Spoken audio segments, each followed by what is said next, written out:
What's up? What's up? What's up? What's up, everybody? How you doing today? Very, very special episode today. Today we have the one and only Oakland and the Bay legend, Too Short. We're gonna go through a lot of his extensive history and all the things that he's done and is doing, which is great because he has a brand new double album that just came out, and we're gonna be going through some of his singles. So, over 3 decades in the game, he's had numerous hits. Just did the versus battle with E40, which was absolutely phenomenal. Too Short live now. So here we go. The one and only Too Short. Yo, what's up, man? Can you hear me? Yeah, we hear you good. How you doing today, sir? Oh, shit, I just woke up, man. Y'all doing this too early, man. We doing it too early. I get up early, but I don't really get active this early. Not like jumping on camera and jumping on. Well, thank you so much for coming on, my brother. We really appreciate you. It's all good. Y'all said 9:45. I thought that was PM. You guys were like PM. It's all good. Listen, we appreciate you taking the time to come out here, talk to everybody. We got the Bay in the building. We got so many Bay stories. A lot of people have so many questions for you, and they just want to talk to you really live. But we got so much history going on. One of the things I kind of want to piggyback off of is you guys just had this versus battle, which I mean, I'm sure you've been talking about constantly, right? So you're blue in the face. But I have a question for you now. When you guys intended for this versus battle, right, to what it was after the dust cleared, is there a difference of what it was intended to be into what it ended up being after the dust cleared? It actually turned out what you guys saw was exactly what we wanted you to see, and it actually got better as it went live, and we started. It naturally just came to be what was going to happen with me and 40, our interaction and the songs and just the moment. But prior to us even agreeing to do it, it had to be presented in a certain way. And to me, battling E40 was not a proper presentation, as well as vice versa. We had talked about this when Versus only had like 1 or 2 episodes, and people in the Bay started chiming in going, E40 versus Too Short. And we talked about it like, would you do it? Like, no, I wouldn't do it. I'm like, not me. I have no interest. I love watching it, but I wouldn't participate. And then we revisited it again because it was really like starting to grow, and people kept saying it. They kept saying it. And, we got into detail like, man, I wouldn't do it because I'm not putting the Too Short catalog up against another artist to battle for validity. I'm not trying to prove anything or win anything or compete. Like, I'm just not trying to do it. I don't feel like there's nothing to win. So the third time it came up, it was a call from E40 and Swiss Beats on a conference call together. And E40 kind of was like, Swiss Short really don't want to do it. I'm going to fall back and let you explain to him what it is. And he went into the culture of it, and he went into, honestly, like what Versus was evolving into was not just a battle. It was also starting to turn into like an educational journey for people that might have forgot about a certain artist or forgot how in-depth the music catalog was, or never heard this artist, or the stories that the artist might tell during the versus battle or the interaction with the artist, and whether it's hostile like Jeezy and Gucci or not. We wanted to see the life, the culture within the music, behind the music. So Swiss Beats and 40 pretty much said this is a great opportunity to tell the story of the Bay hip hop and to present the Bay to people who don't remember, and people who never knew. So when we started using words like a celebration of Bay Area hip hop, when they use phrases like that, then I start thinking, okay, this is not a battle Too Short against E40, because there ain't no, it's one of my best friends, and we could easily do a battle and play it out and talk shit to each other and all that, but it wasn't really no real motivation to battle my guy in front of millions of people. For what? For what's the win? What do I win? So when they said the Bay Area celebration of Bay Area hip hop, when they said tell a story of Bay Area hip hop, and I'm like, wow, You know, they told me about the audience. They told me about, you know, the streams that you get, you know, after you do it, all these opportunities that could happen. And then I'm dealing with E40. So E40 is like, outside of all that you just talked about on the phone, we could put out projects. We could, you know what I'm saying? We could promote our products or whatever. We could just, you know, he started spinning the wheels on in one day. You probably could just hit a real financial, you know, hit a real lick, you know, and make it a thing for the Bay, for us, for a whole lot of people. So it all made sense, man. It didn't take a lot of convincing. That conversation with Swiss and E40 was probably less than 10 minutes. It didn't, I wasn't, it wasn't pulling my hair out and nothing. I don't got any hair to pull, but still, I'm just saying. Yeah. When you said a celebration of Bay Area hip hop, period, point blank, you had me sold. That was it. That was it. That's amazing. That's really cool. So we set out to celebrate Bay Area hip hop, and I think by the end of the show, that's exactly what we did. So it turned out better than the plan. Better than the plan. No, absolutely. I think that was the other thing too, is the way you two were celebrating each other and the mutual respect. I think that was something that was really interesting to watch, and just the dynamic. Like, it was almost like he was just vibing out to your records. And, you know, I know you had been out some time before him, but the same thing for you to him. Like, you was just, you know, can you talk a little bit about like the early stages of when you met E40, and, you know, like where was he at, like his whole development stages, and to where he is now? Okay, before I get into that, I am gonna say one thing that if you look at all the versus battles, really study them. What do you think a Bay Area artist versus against another Bay Area artist would be? It would be anything but what the rest of them did. You know what I mean? Like, no, the first thing we said was, let's not do what they did. So how we gonna do it based? That's a Bay Area person. You want to walk in the room and not be like them. No doubt about it. So the friendship goes way back, man. The friendship goes back before we were famous rappers, before we were like on like a national platform. We were running in circles that intertwined, you know, like him and his guys mixed and mingled with me and my guys on a personal level, as well as some street business stuff. I was in business in my rap music, in my music. I was in business with Dangerous Music, the label we started, and my guys at the label, you know, like Ted Bohannon, we're up in Vallejo a lot, because people that run in the crew are from Vallejo. Part of the operation was Vallejo based. So Vallejo guys and Oakland guys have always had a connection of doing business together, street stuff, as well as the early rappers, you know, Mac Dre crew, you know, it's just the E40 crew. Just we weren't trying to make records together, but at the same time, it might be an event and it's hundreds of guys or hundreds, you know, people just at this park or whatever it is. And you got all these little packs of little thug dudes, and Vallejo cats and Oakland dudes, we would flock to each other and be like, what's up? What's up? We kind of like powwow and make the numbers a little bit bigger.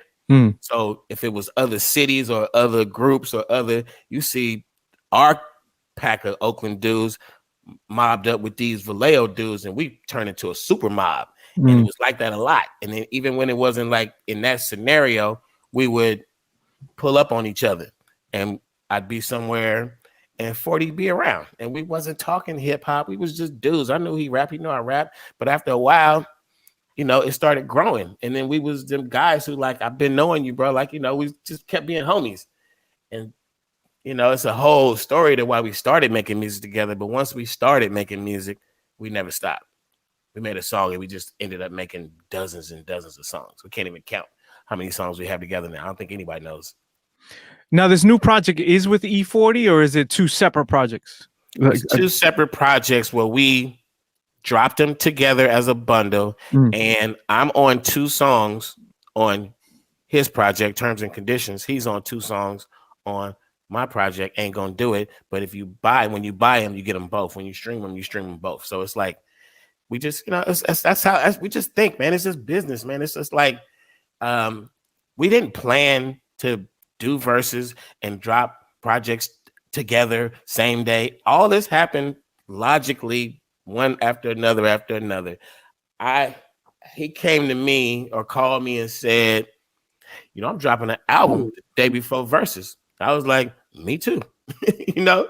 And then some days go by, and we start thinking, well, let's instead of how much you spending on PR, like I'm spending this. I'm like, well, let's just get one PR and promote both albums. Okay. And then to come back a couple more days and go, well, damn, why don't we just bundle the albums together and do a whole thing? Okay. You know what I'm saying? And that's how it happens. That's and basically it's just all just logical businessmen making better moves, trying to make better moves. I love it. I think one of the things that a lot of people aren't familiar with is your philanthropy. And one of the things that you've created and really sustained is this youth uprising. And I did a lot of research on it with, at risk mentoring kids and stuff like that. And I think that's something that a lot of people don't ask you about.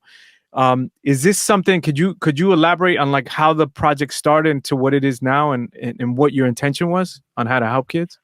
So I've never been a employee or a main financial contributor to Youth Uprising. I literally came in the picture because people who are really close to me are a major part of that organization. And I just 100% said whatever you need me to do. So if that entitled putting up some money for something or just helping out, whatever. I mean, we bought, in situations where we just all got together and just got a laptop for a student who was getting ready to go to college and just couldn't be effective without that one thing. Things as singular as that. And then, just really like mentoring and just kind of like cultivating music aspirations and entertainment aspirations and just kind of like giving that real professional insight on the do's and don'ts and the, just what you should and shouldn't be doing. And, just being present, man, just showing up and just showing that you care, that I really do give a fuck. I talk to certain kids individually and just that friendship, that, man, that's my boy, or that's my guy, or just knowing that somebody is on your side is a big deal. But then, that's something that I do that doesn't have anything to do with organizations. I do it with people. And I think that when I was a kid and I had entertainment aspirations, there was a lot of turns I made that could have ended that right then. And people kept grabbing me and saying, don't do that. Go this way. Do it like that. And I'm just one of the lucky ones who I feel like talent was there. I was a hard worker, but a lot of it had to do with a lot of like right place at the right time, kind of luck situations, kind of, life just happened for me like that. And I always felt appreciative what Oakland did for me. And I say Oakland because the whole city was at all times rooting for Too Short. So when Too Short made it, there's no way, in 1994 into 93, I moved to Atlanta. But I didn't move to Atlanta and go, hey, I'm from Atlanta. I moved to Atlanta and said, y'all know I'm from Oakland. Like told the whole world. I brought a whole bunch of Oakland people with me. I brought a whole Oakland movement with me. And we never took off our Raider jackets and our Oakland A's coats and said we something else other than Oakland. And when I got involved with Youth Uprising, it was after a while in Atlanta. My guys, when I moved to Atlanta, were in the streets wilding out.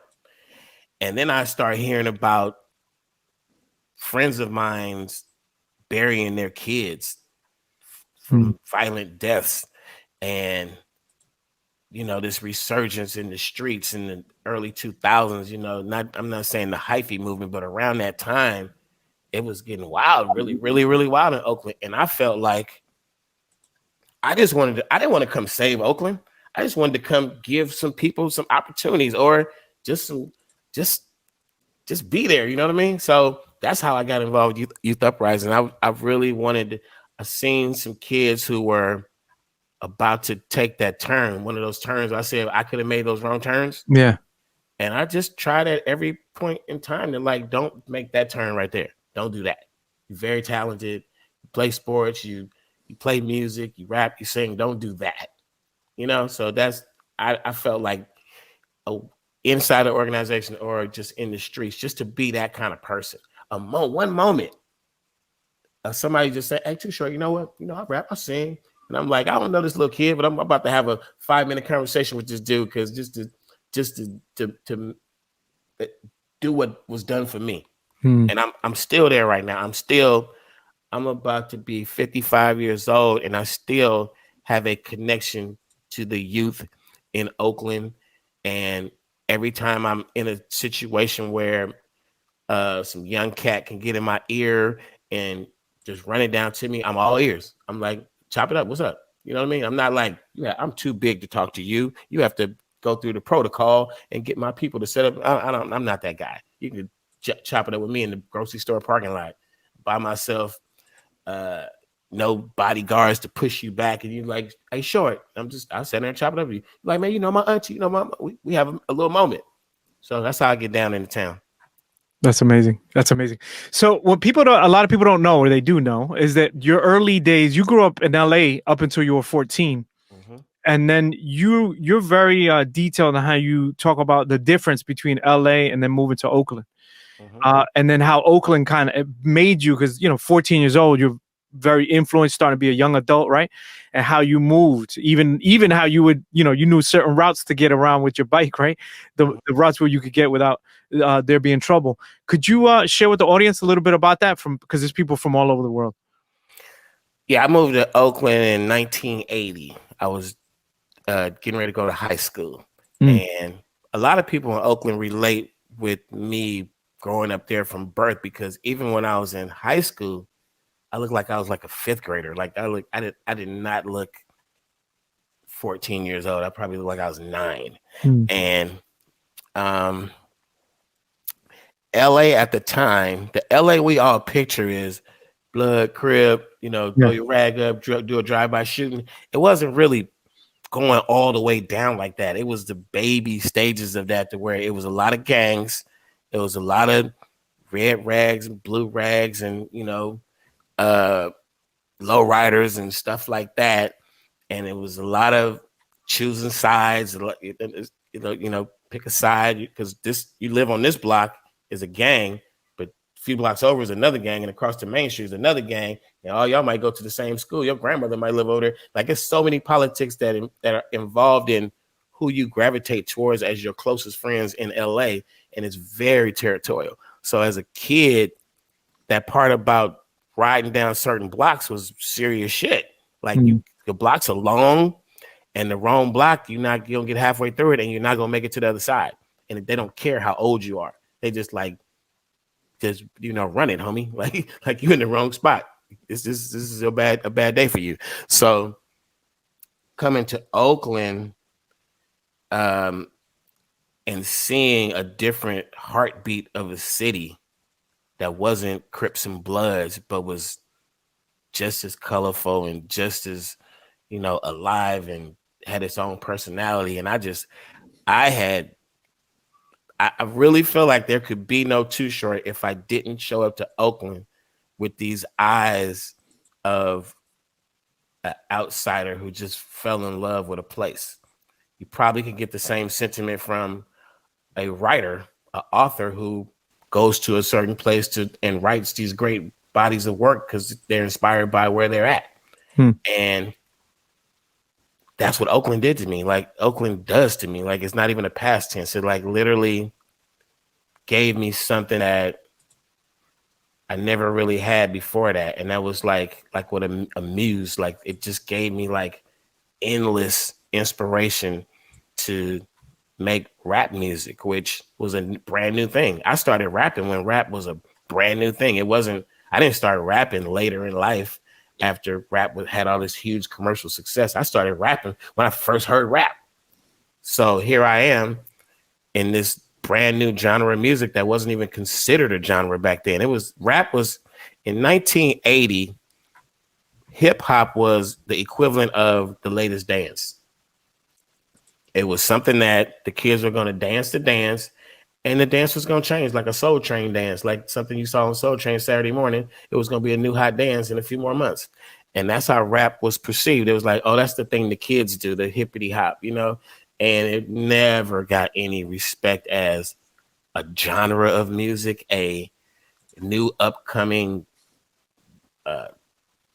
multi-million-dollar, billion-dollar business. No. We were just kids supposed to be having fun and jumping around, spinning around, and spraying with spray paints and playing on broken turntables. It was not what it was. So I feel like the Bay Area hip hop scene, the fact that I'm such a music lover and I just absorbed all kind of music that, you know, came before me and that was going on at the time where I was a young artist, a young street artist, you know, 1980, 81.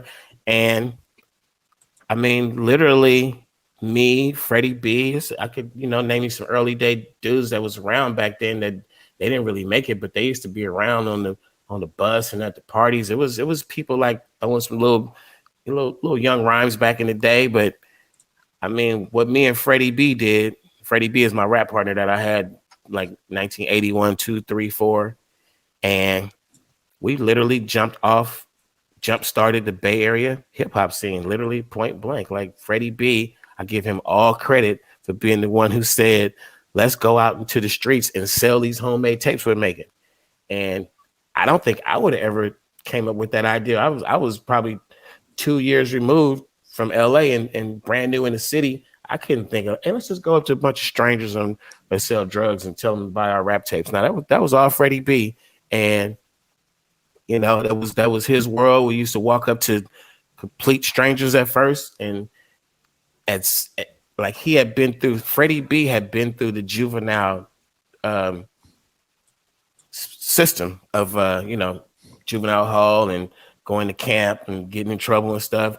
And kids like that are really popular amongst other kids like that because when you go to like kid jail, you're not in jail with kids that go to school with you or kids that's from your block. You're in jail with all the bad kids. Yeah. So when you get out, we would hit a turf where they selling dope, and somebody like his real name was Anthony Adams, and a lot of people that knew him from street life would call him AA. Like people that knew him from rapping would call him Freddie B. So we pull up somewhere and somebody be like, hey, then I know that's a street cat that they know each other from somewhere else, and he get that a lot. Like a lot of people call him Freddie B. A lot of people call him AA. And I'm like, he knew people in West Oakland. He grew up in Campbell Village. If anybody knows the dynamics of Oakland, ain't no East Oakland niggas going down to Campbell Village and just hanging out. But Freddie B could. And he knew cats all over the city. So I think that I really feel like the combination of Freddie B and Too Short, period, point blank, was the birth of Bay Area hip hop. And a lot of cats that came along shortly after can be included in that too. But we were the spark. If you take 2 pieces of wood, whatever you gotta do, whatever it is, you make fire. We were that, me and him. And I'm blessed enough to still be around. And he is too. We got so many people from the Bay in here just going nuts. Shout out to DJ Allier, DJ 360. Shout out to DJ Caramel, who's by the way in the green room just hanging out. Big connector of us here. It wouldn't be possible. So thank you to her. Man, so many people. Everyone's in here saying like, "Yo, they got to check your ID. You don't look 55. Gonna need to see some ID to verify." Hey, go to that Wikipedia, man. April 28th, I'll be 5'5". Hey, it's a lifestyle, man. It ain't really it's not a number or a day or a year. It's just a lifestyle. That's great. Short dog. So let's talk about this. I love the name, right? So you originally, like you said, you look young. They used to call you Short, and then you know that movie Penitentiary came out, right? Mm-hmm. And then you took that Too Short, right? And then you put it on the short, right? Too Short, and then you went to the mall. You got the jacket, you got the hat, you had the Sharpie. I mean, there's a whole thing that comes with the name and just getting it. So you adapted the name, you changed it. Let's talk about like you being in Oakland with the Sharpie and the hat and customizing it.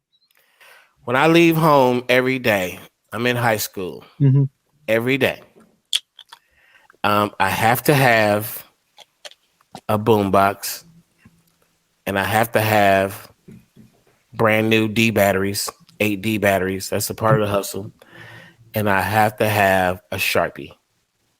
If Sharpies have always been dependable, a big marker is cool with the big, you can make your name big, whatever, but a Sharpie slides in your pocket. It leaves a good tag. I've never been an artist. I can't draw, but I had this thing, and I'm like, it's called marketing, but it wasn't called that in my mind. It was just, I was just thinking everybody in this city is going to know my name because there's going to be no place that they can go that they won't see it. And that's a tagger's mentality, you know? So I could take a baby tag name, but I understand the hierarchy of tagging and hip hop graffiti. And when you get down to the stickman version where I'm just going to take a marker and write my name, just normal how I write it, that's the lowest version of tagging. But I've made that shit a science. I made it a fucking my job. So if I'm on the bus stop and I can't, if I visibly can't see my name where I'm at the moment, then I put it somewhere where I could see it. That could be a pole, that could be a poster, that could be a window, a door, a bench, the ground. I don't give a fuck. The bus, if you sit on the bus and the chair in front of you don't say too short, then I got to put it there. And it might say Sir Too Short. It might say the year. It might have a Playboy bunny on it smoking a joint. It ain't going to get too far, but it's going to say Too Short. And then at the same time, I'm on the bus. I'm on the street corners. I'm walking around with this radio playing all the hot music because that was what I always did. It's sort of like a DJ. I'm the guy who's hanging around you that keep the music flowing in everybody's ears. And they'd be like, man, play your song. So I was proud. That was the moment I was carrying the radio for it. They keep saying, I'm not going to keep pushing my song on you, but the shit was fun. It was nobody else was rapping, and you like rap music, the new thing, but you didn't know a rapper. You're like, I know this one, the little dude rap. They like, little homie, play your song. Bam. I play my song, they gather around. And that was Too Short, man. That was just, I think that, from the schoolhouse, Fremont High School, I wrote my name in all the hallways, all the staircases, all the books that I touched. I wrote Too Short in them. Like, I just pick random pages, and you're the student next year that got my book from last year. You like, yo, my book says Too Short on every other page. That was me. That's dope. Shout out to everybody here. DJ Stallion, thank you so much for the 500 bits. Shout out to Twin Spin. That's another Bay Area homie right there. Shout out to Zaldi. Shout out to True School. All the families in here. Big shout out to you. A lot of DJs, huh? A lot of these DJs are heavy in here for you, bro. You have no idea. Short, they're here to support. No DJs know that I was a DJ for quite a few years. None of them know that. That's so funny. You and Freddie B, right? When you guys would talk about those house parties you would do. I got pictures of me DJing parties, like literally. But I wasn't just a DJ putting on a needle on a record. I practiced how to DJ. I know how to blend, scratch, all this stuff. I can do. You know what I'm saying? I was a master at the pause mix, which is a long lost art of continuing music without having a fader and a mixer. You do it on a cassette. And I could take an instrumental if it had 4 bars of instrumental on a record. Instead of sitting there trying to be the DJ and blend it back and forth in real time, I would just put a pause mix on it, and I'd take them 8 bars and make them into a 5-minute song. And then we go back and rap to the cassette. And I DJ'd the parties that, and you say you got a lot of DJs in there, so don't get it feel a certain way. But I DJ'd the parties that DJs were scared to DJ. Yeah. Or weren't allowed to DJ. You weren't like, you couldn't even coming down this block or go into this apartment or house with the people that were in there. It wasn't allowed. You were not. You wouldn't make it out alive. You wouldn't get back to your car with your turntables and your record. They would just take all your shit.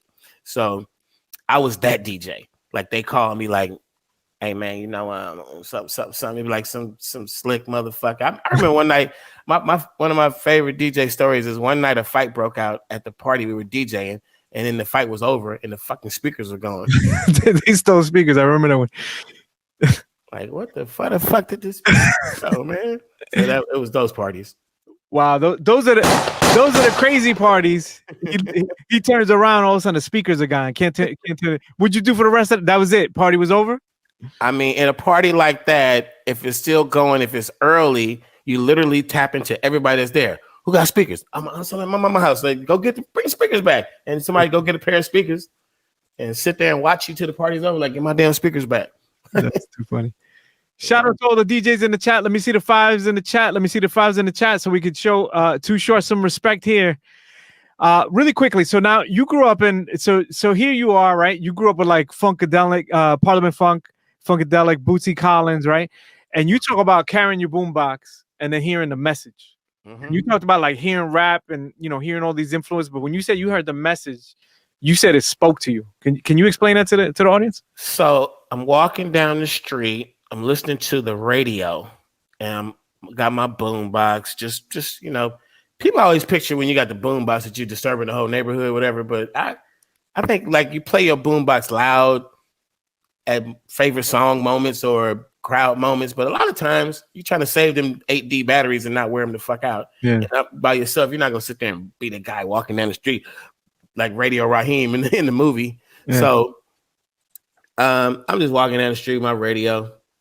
And I'm listening to the FM radio, and the message comes on, and I just because the message, the first line is a broken glass everywhere. People pissing on stairs, no, just don't like the song made me stop in my tracks, and I'm not gonna say there was anything special about the beat because if you think about hip hop beats before that, the beats was good beats. A lot of hip hop records were old disco records. And old 70s records that live musicians were playing. If you listen to the early Sugar Hill records, Curtis Blow records, those are all live musicians.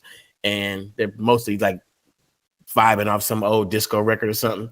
So the message comes on and it's the words. And I just stop in my tracks and I listen to this song and I'm taking it all in. And to me, while I'm listening to the song, I can picture New York City. New York was like this mythical dream of, at this point, it's like 1982. I'm a rapper. And I'm like, the only way to be a rapper is to be in New York City. And every label that you get a rap record on says a New York City address. I'm like, New York, and it's like this thing in my mind. You've seen it in all the movies and it's New York. I'm like, that's where you go to be a rapper, New York.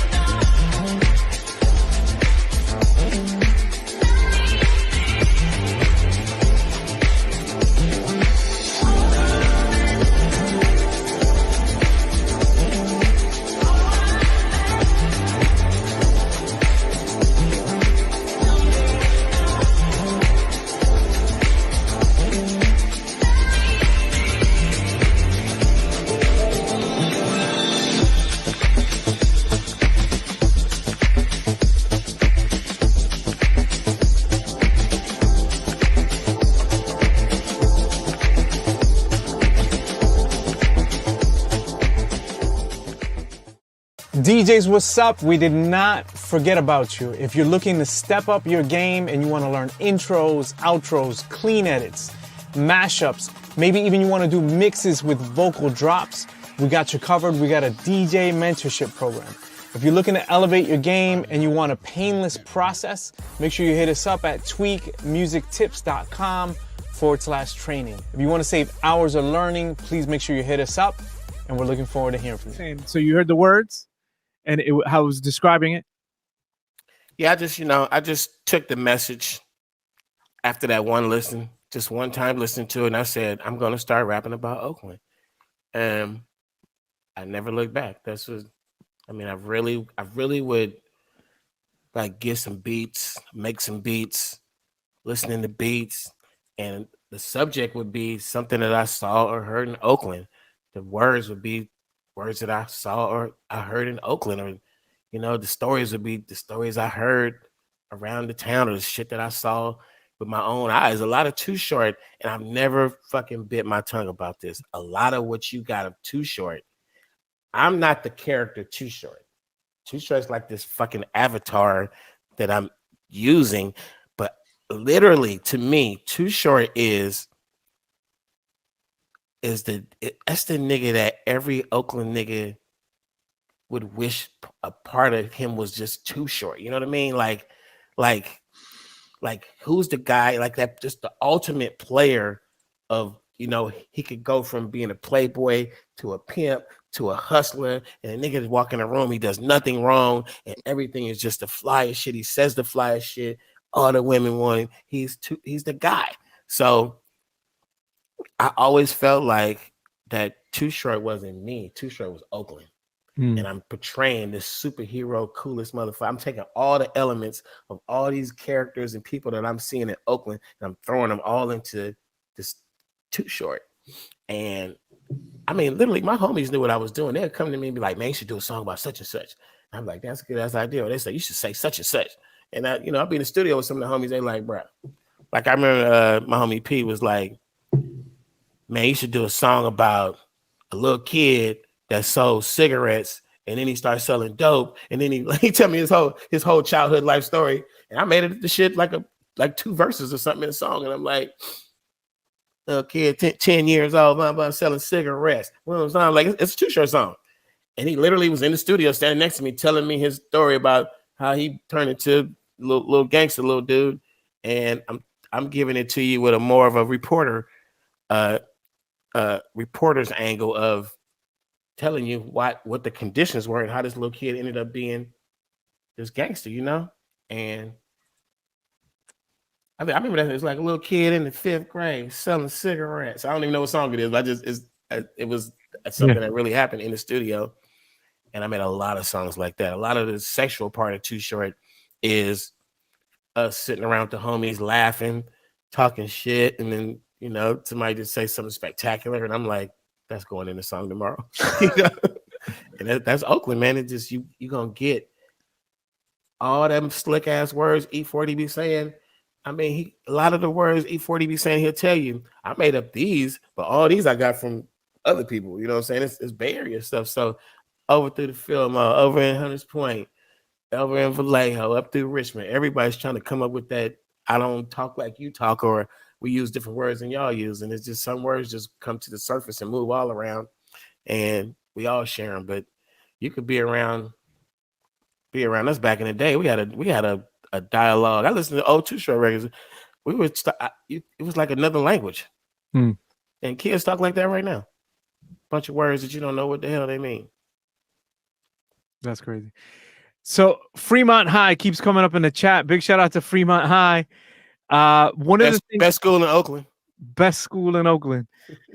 And one of the craziest stories that I don't think a lot of people understand is technology wasn't really there, and you were a teen.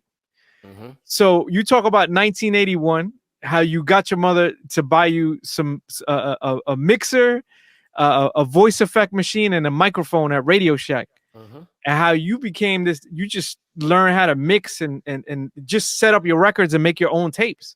So let's talk about the ingenuity of like, okay, this is what I'm gonna do. This is what I need. Like, how was that? Like, how was that back then? When I was around 12, maybe 13, my father put his old stereo component set, Google it if you don't know what that is. Uh-huh. He put it in my room, me and my brother's room or whatever, and he got him some new stuff, but the old stuff had to be, you had to run the turntable to the phono input. You had to run the cassette out to the cassette input on the amp, and the cassette out on the amp to the cassette input on the actual cassette player. You had to do this with all the components, and they all intertwined and work together. You had to take the speakers, hook the orange wire up to positive and the white wire up to negative, and he showed me how to do this. So at probably like 12, 13, I would set up the stereo, play it for a while, couple weeks, couple days, and then look at the other wall in the room and go, I'm gonna move it over there. So I take it all loose, move it over there, put it all back together. And he had gave me an 8-track recorder. I had an 8-track recorder and a cassette recorder. So for some reason, I don't know why the 8-track recorder was like, man, I got an 8-track recorder. Like it was a thing. I don't know why it was a thing, because it was slowly fading away, quickly fading away. I shouldn't say slowly. The 8-track was getting beat down by the cassette because of how you can find your music faster and more precisely. But when I got to Oakland, I had become a, just, I don't want to say hoarder, but it's kind of hoarding. Because if you got a cassette player that's cute, it's all cute, you could plug it up and it light up, but the fucking cassette don't work. It's broken. Like I wasn't throwing out none of that. I wanted my stereo audio file stacked to look massive. So I had been acquiring anything I can get my hands on. Some old amplifier, equalizer wasn't even hooked up. It just looked like something. Looked like I was making myself a little Mad Professor bedroom recording environment. Yeah. So I know I had one turntable. And if I did, at the point when I got 2 turntables, it was like they weren't DJ turntables and they weren't nice turntables. You know what I mean? But I had the mixer. I talked her into the mixer. I knew that was the heartbeat of what I needed, because if I got the mixer, I no longer had to go from the amp to the cassette and back. And then I'm just really married to recording the radio or recording from this record player. I can't incorporate a microphone or anything. So if I got the mixer had inputs for 2 turntables, probably 2 cassettes and microphone, and and then each one of them had its own channel. It was like a five channels, 2 cassettes, 2 turntables, and a mic, and a volume or something. You switch back and forth. Y'all DJs, y'all know what I'm talking about. So now I can play a record or a cassette. I could run it through the mixer, and in real time, I could rap, because the microphone goes through the effects machine, and then that goes into the mixer. And all this, the vocals, yo, all that shit is like going to the cassette. I'm setting the levels. It's not supposed to go in the red when you're recording. I'm like, I need this shit to jump at least 2-3 lights into the red, so that when they play it back, it's loud as anything they ever had. So I'm trying to, there's a certain point where you push to the red where it gets distorted. Not a good look. So a lot of people who recorded back then had no fucking idea about levels. They want to not be in the red too low. They want to be too far in the red too loud. I knew how to record. And my room turned into like a hip hop museum. Every album cover that I could get my hands on was tacked to the wall. I put Old English 800 beer cans on the wall, just stuck it on a nail. I wrote a big ass joint full of parsley, the whole jar of parsley, stuck it on the wall. I had anything. I had a liquor collection with no liquor in it. Y'all guys remember that one, right? It was a liquor collection of empty bottles, because if it was a bottle with something in it, we were drinking that. So I got the liquor collection. I got, if you close my bedroom door, it's nothing but naked girls on the back of the door. And there's chicks' faces and bodies all over the room. And people would just come in there, and they would beg us to let them come hang. Like I had my crew they didn't have to do that. My crew, we hung out at my house, we smoked weed, me and Freddie B making tapes, but other guys would be like, hey man, y'all gonna be making tapes today? Like, yeah. Like, I'm gonna come by. I'm like, well, don't come by empty-handed.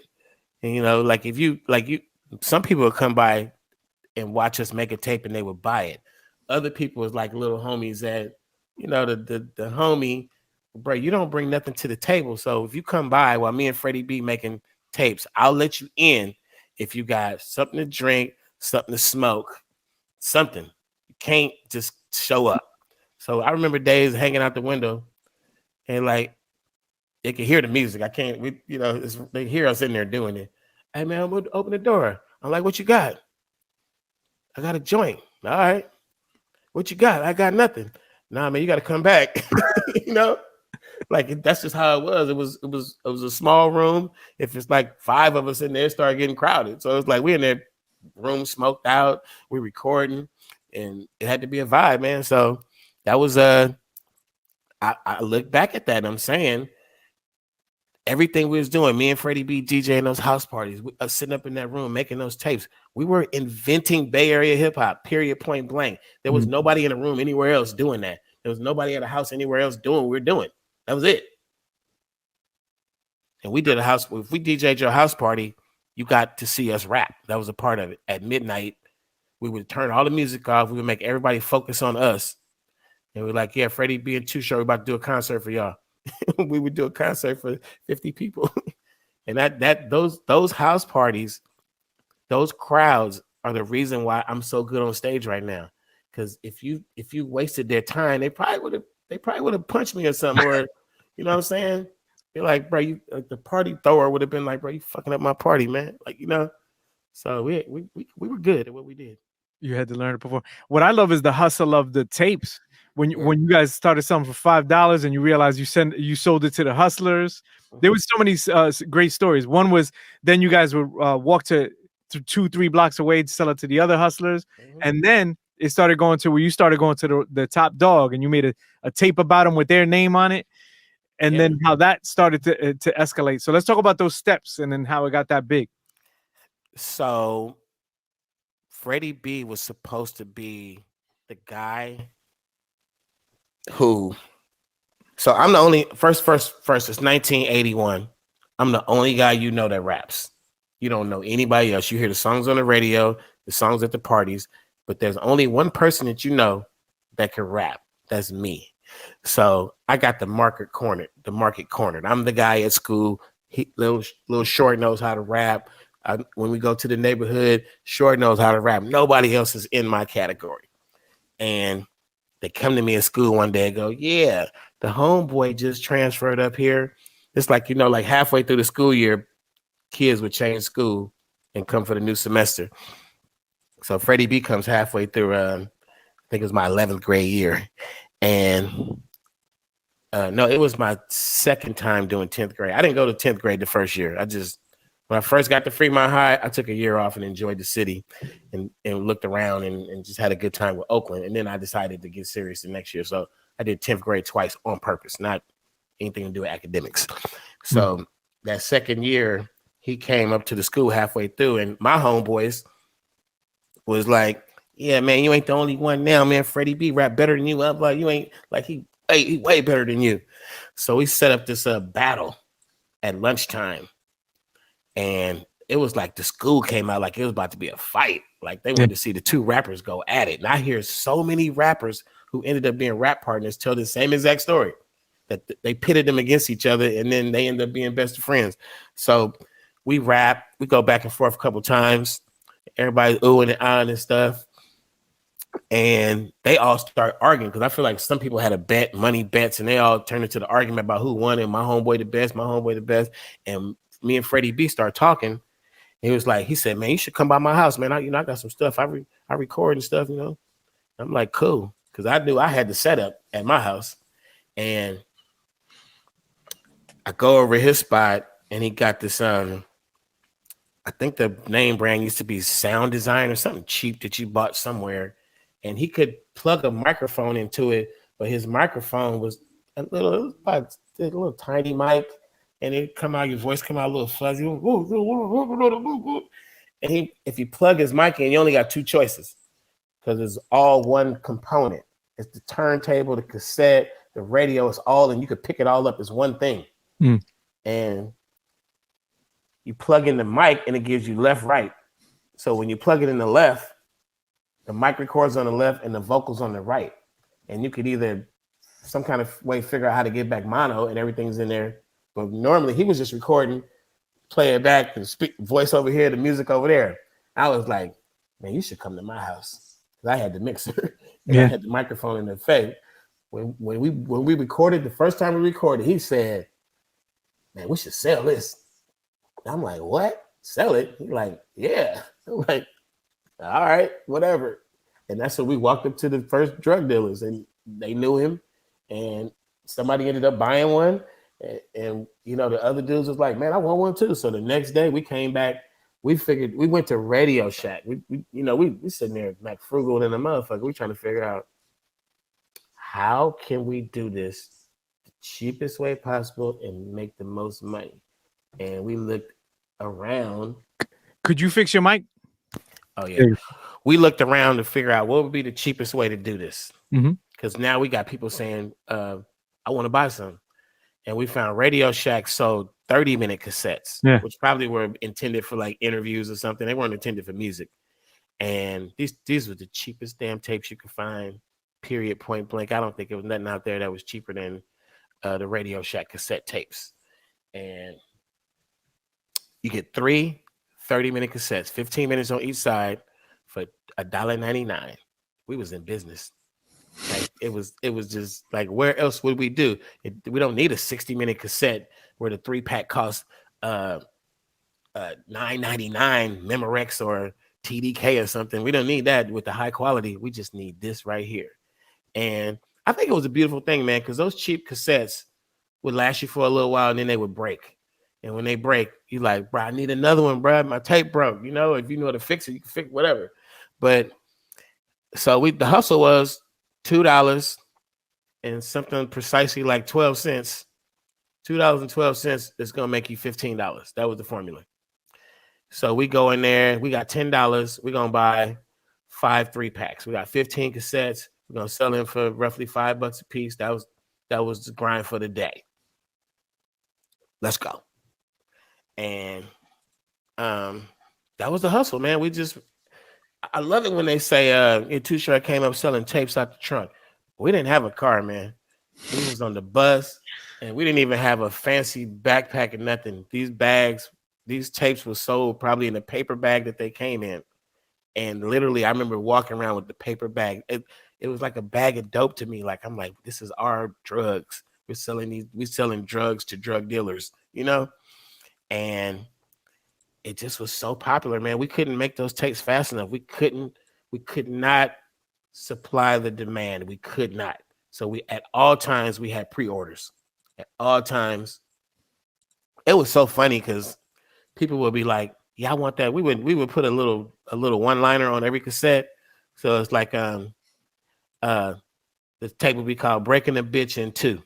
And that'd just be a nickname. And then like a year later, somebody was like, hey man, I need another copy of Breaking a Bitch in Two.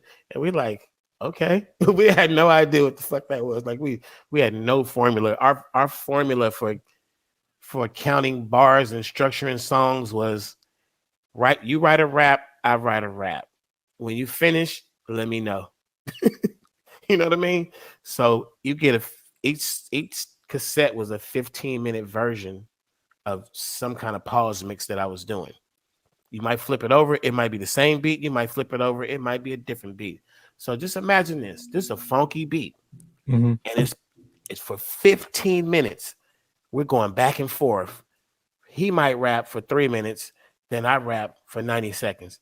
Then he rap for 2 minutes. Then I rap for 5 minutes. Then he rap for another 5. And then I come on for 2 minutes. Like it did whatever you wrote. It was your turn. Go. It wasn't like, man, you hogging, man. It wasn't even like that. It was like, tell your whole story. So these were like a 15-minute pause mix would actually be 5, 6, 7 subjects of different raps that we wrote that had no business going together. But that who had an explanation for what hip hop was? It was just like either you stop rapping, let the beat play for a minute, or you tell me it's my turn in a rap, or you just talking to me, something. It had no rhyme or reason. I didn't know how to count bars. I know how to count bars, but I didn't know how to count bars when it came to like your song has to be 16 bars, 8 bars on the hook, 16 bars. We wasn't doing that. We didn't even know what a hook was. The hook. Fuck the hook. You know, so it evolved into the custom-made tapes. Yeah. It was right in sync with a lot of the people that were buying tapes were the same people who were saying, hey man, I want y'all to DJ my party, because they knew we rapped at the party. And it just all happened together. It was a thing, you know? That's too funny. That's good. That's what was crazy about that story. Shout out to Angie V. Shout out to Von Kiss. Shout out to 360. Shout out to Carrie ATC. I see you guys. What was how you talked about how you made a rap tape. What was the gentleman's name? Like you was it Hot Lips or somebody? You made him a tape. Yeah, and then Hot Lips and King D, they jumped it off. Yeah, King D. Yeah, and then how somebody else rolled up on you later. He didn't even say nothing to you, and then somebody else rolled up and was like, "Yo, you got to make me one of those, or So else." it was Hot Lips. Like I said, Freddie B knew a lot of street characters from his experiences as a kid, and one of the dudes that pulled up on us was Freddie Pratt. So I think this was I put this together myself. I feel like Freddie Pratt had Yeah. been listening to Freddie being Too Short, and because his name was Freddie Pratt, he probably felt really good about rapping along. And then every time Freddie B was like, "I'm Freddie B," he could say, "I'm Freddie P" or something. And he kind of he had when he pulled up on us, he had a cool little street car. He was a drug dealer, no doubt about it. And he said he could rap. So he's like, "Yeah, I want y'all to come check out my shit." He takes us to Hot Lips drug house, the house where he operated out of on Sunnyside. And we knew who Hot Lips was. He was like, as we sold tapes, he was the kind of dude who, like, if you pull up on Hot Lips block, you know he's the boss. But we're dealing with these other dudes and stuff, and he ain't saying nothing to us. He's not interacting with us. He don't even care. So Freddie Pratt was like Hot Lips is like, little dude, like his right hand or whatever. He was like close to the boss, close enough to just let himself into the fucking house and walk in with strangers. That's pretty close. So Freddie Pratt walks us up to this room and he got a cold setup. His setup was actually better than mine, what he had, because he bought his shit with drug profits. So we hung out over there a few days making tapes on Freddie Pratt's shit. And he couldn't rap. Rest in peace, Freddie Pratt. He couldn't rap, but he was a real fan, and he really was like, very instrumental in what Too Short and Freddie B came to be. That moment, meeting him, taking us there, it really started something that snowballed into something way bigger. So one day, me and Freddie B were leaving out of the room Freddie Pratt had to set up in, and Hot Lips was right there. Now, Hot Lips, his name is funny, but he was the guy. I dare you on any moment in life to make fun of his name and his face. That wasn't happening. So probably named Hot Lips because he had some big ass lips. I don't know, but he was known for boxing, like legitimate boxing, put the gloves on, get in the ring. But his main thing was known for, like, if Hot Lips punch you one time, you're going to sleep. Not falling down, you're going to sleep. So he was a knockout artist known in the streets for the one punch. Nobody wanted to go toe-to-toe with Hot Lips. Even later in life, when we all became good friends, he used to host boxing in the park and make people like box each other instead of like having street fights. Instead of fighting it out with guns or anything, let's just take it to the park. We're gonna handle all these street disputes. It'd be like a fucking Mike Tyson card. And be 8 fights that day. It'd be a makeshift ring in the middle of the park. It'd be fucking thousands of people out there. And Hot Lips was a ringleader. So we bump into Hot Lips in the hallway. And we got a tape. I had to be Freddie B because I would have never fucking said it. I would have never. I know it wasn't me. Freddie B said, "Hey, we got a tape for you," and try to hand it to him. And he just raised voice, flexed up like, "Don't wear that fucking rap shit, fake ass rap. I don't fuck with no fucking rap." Like he started naming like some old school R&B or something. Yeah. Temptation. I don't know what the fuck he said. He's like, he accidentally said, or he only said one thing that we just stuck with. He said, "I wouldn't listen to no fucking rap unless it was about me." Glad he said it. Because the next day we had a tape. And it was all about Hot Lips. It talked about his car, his block, his boxing, whatever the fuck it was. We just mentioned it. And the next time we saw him at Freddie Pratt's. We just like, I don't know, just gave it to him. Just take it. And he didn't fucking say thank you. He didn't throw it back at us. He didn't say I liked it. He didn't say he listened. He didn't never say nothing ever. And one day we were walking down. So Hot Lips is on like in between 92nd, 94th, 92nd, 96, right in there on Sunnyside. And then if you walk down Sunnyside, cross over 90th, and the next block is 89th, you're like in between Olive, Sunnyside, right in there. That's King D's turf, according to him back then. So we walking. Our route was always just to walk from one dope turf to the next. So we just walking down 89th one day, and King D by himself, he's just like, bam, appears in front of us, pissed. Like he was like just like, and his name is Dwight Elders, R.I.P. Dwight, his son, good friend of mine. Um,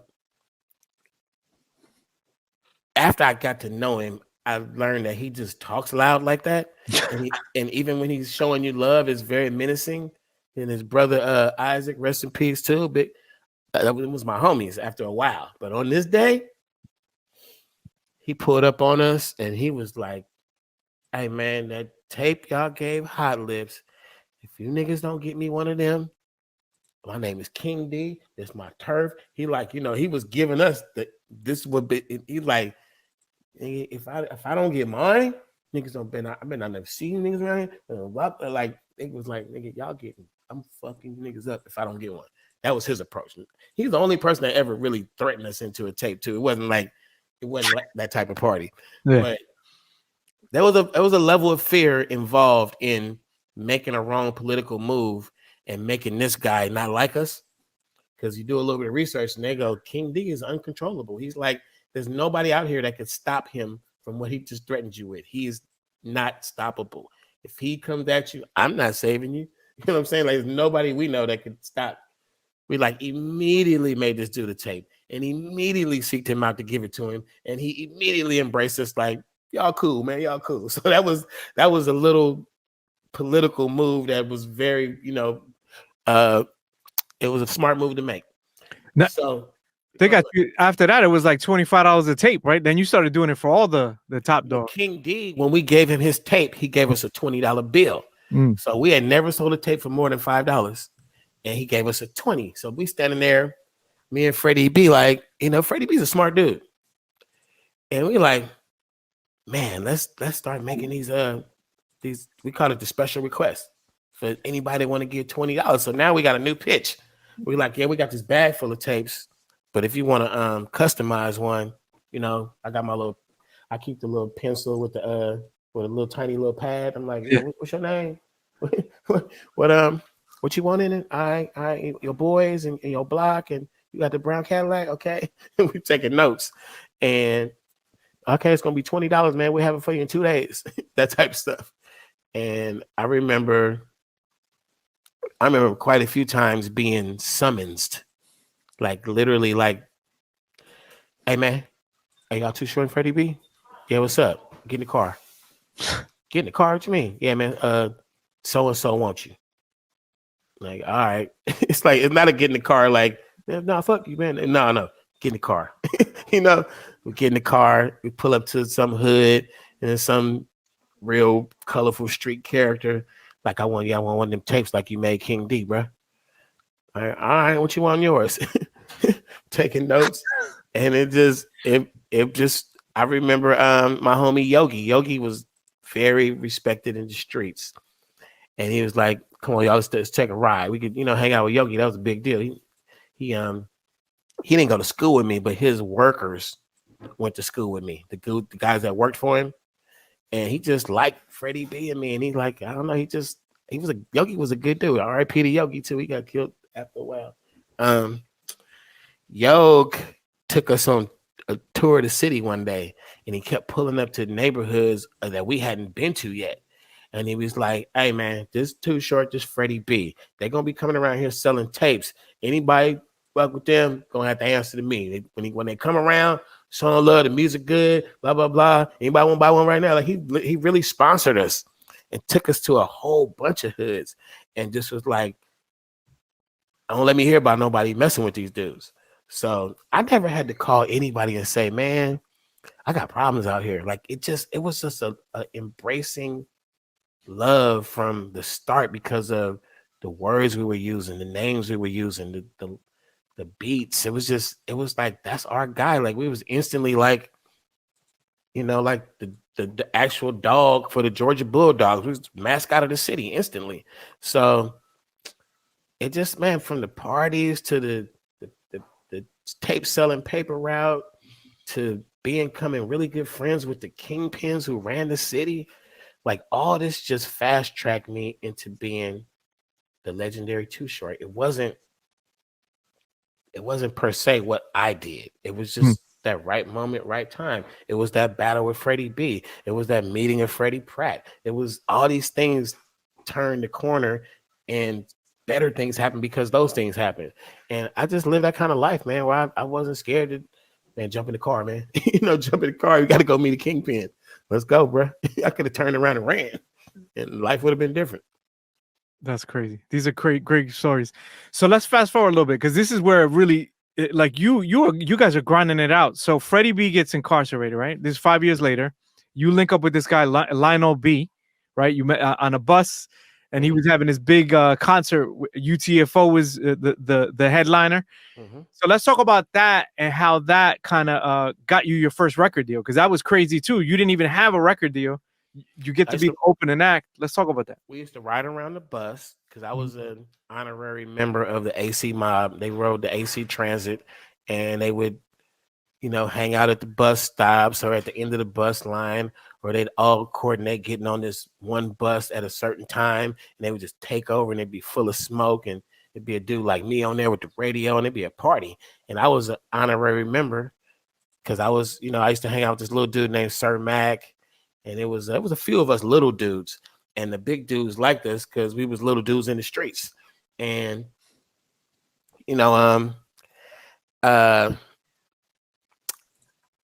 being a part of the AC mob, being in good with them, because AC mob was not like you got to get jumped in or you got to prove something. AC mob was sort of like, it was like the gang in Oakland that didn't have a block. They didn't have a neighborhood. So they came from many different neighborhoods. And so AC mob dudes would be like, I'm AC mob, but I'm also from 85th. You know what I mean? So I could get on the bus and sell my weed and hang out with them, but then I could jump off on the 85th exit, and that's my turf.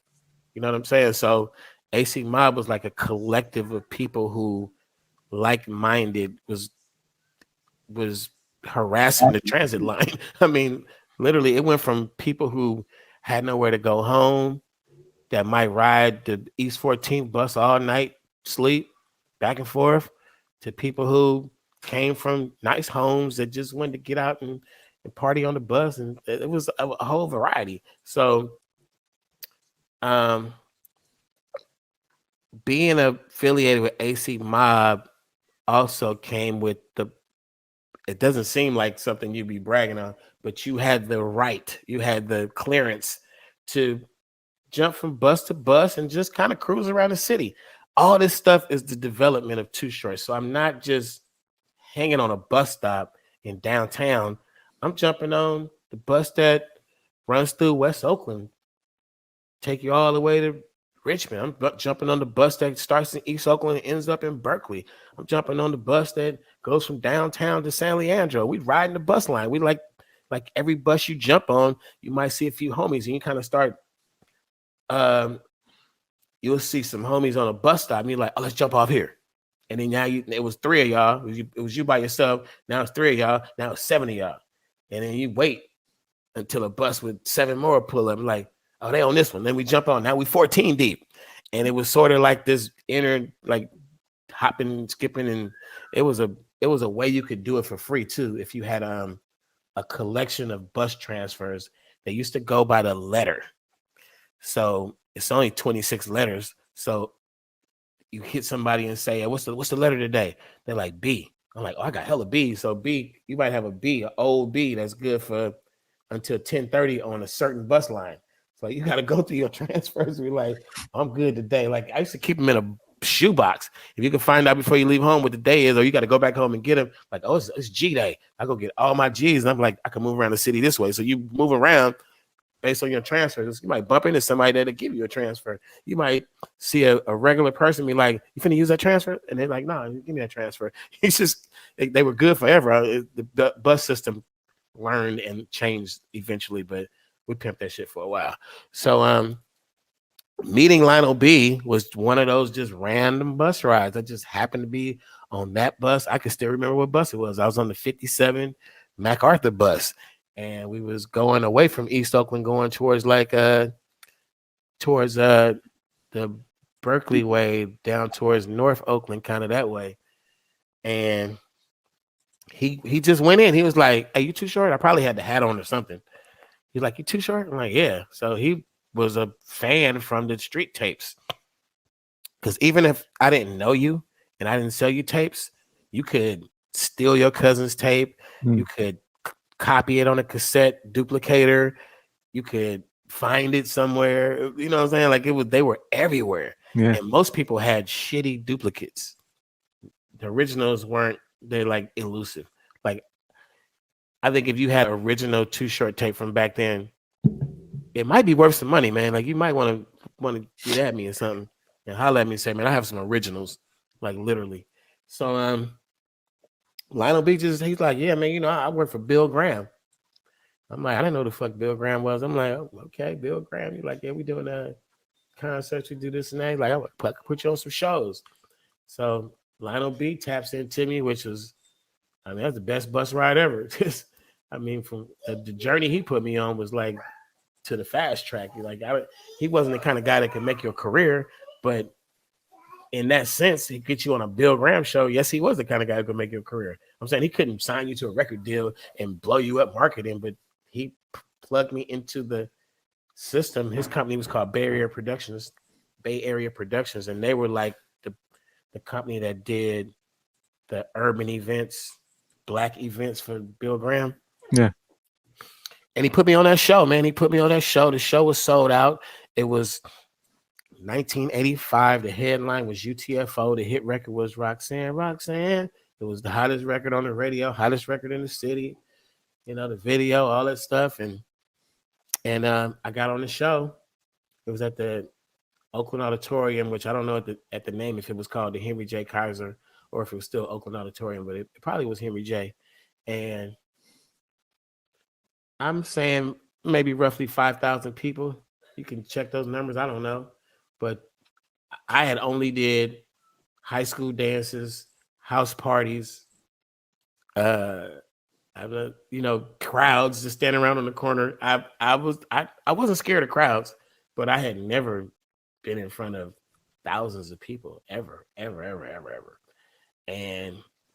I didn't even know what to do as far as like what was my look. I only had one thing to reference on what the right look might be, and that was Run DMC. They had the Adidas look. Yeah. But Run DMC had another look where they would wear leather jackets and leather pants and put on some kind of cool hat. And I was like, well, that's the look. You know, other rappers were doing it too. The pants, leather suit. So I went and borrowed the pants from somebody and borrowed a jacket from somebody else. And went on stage kind of looking like Run DMC. It's like I thought a rapper should look like. Yeah. And I started rapping words that you probably know now because I recycled every old Too Short rap that I made before 1985. Yeah.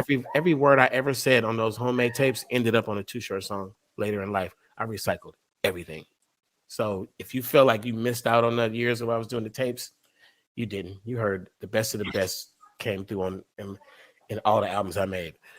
So I'm up there singing songs like she licked my up and down like it was corn, and the whole crowd is just singing every word with me.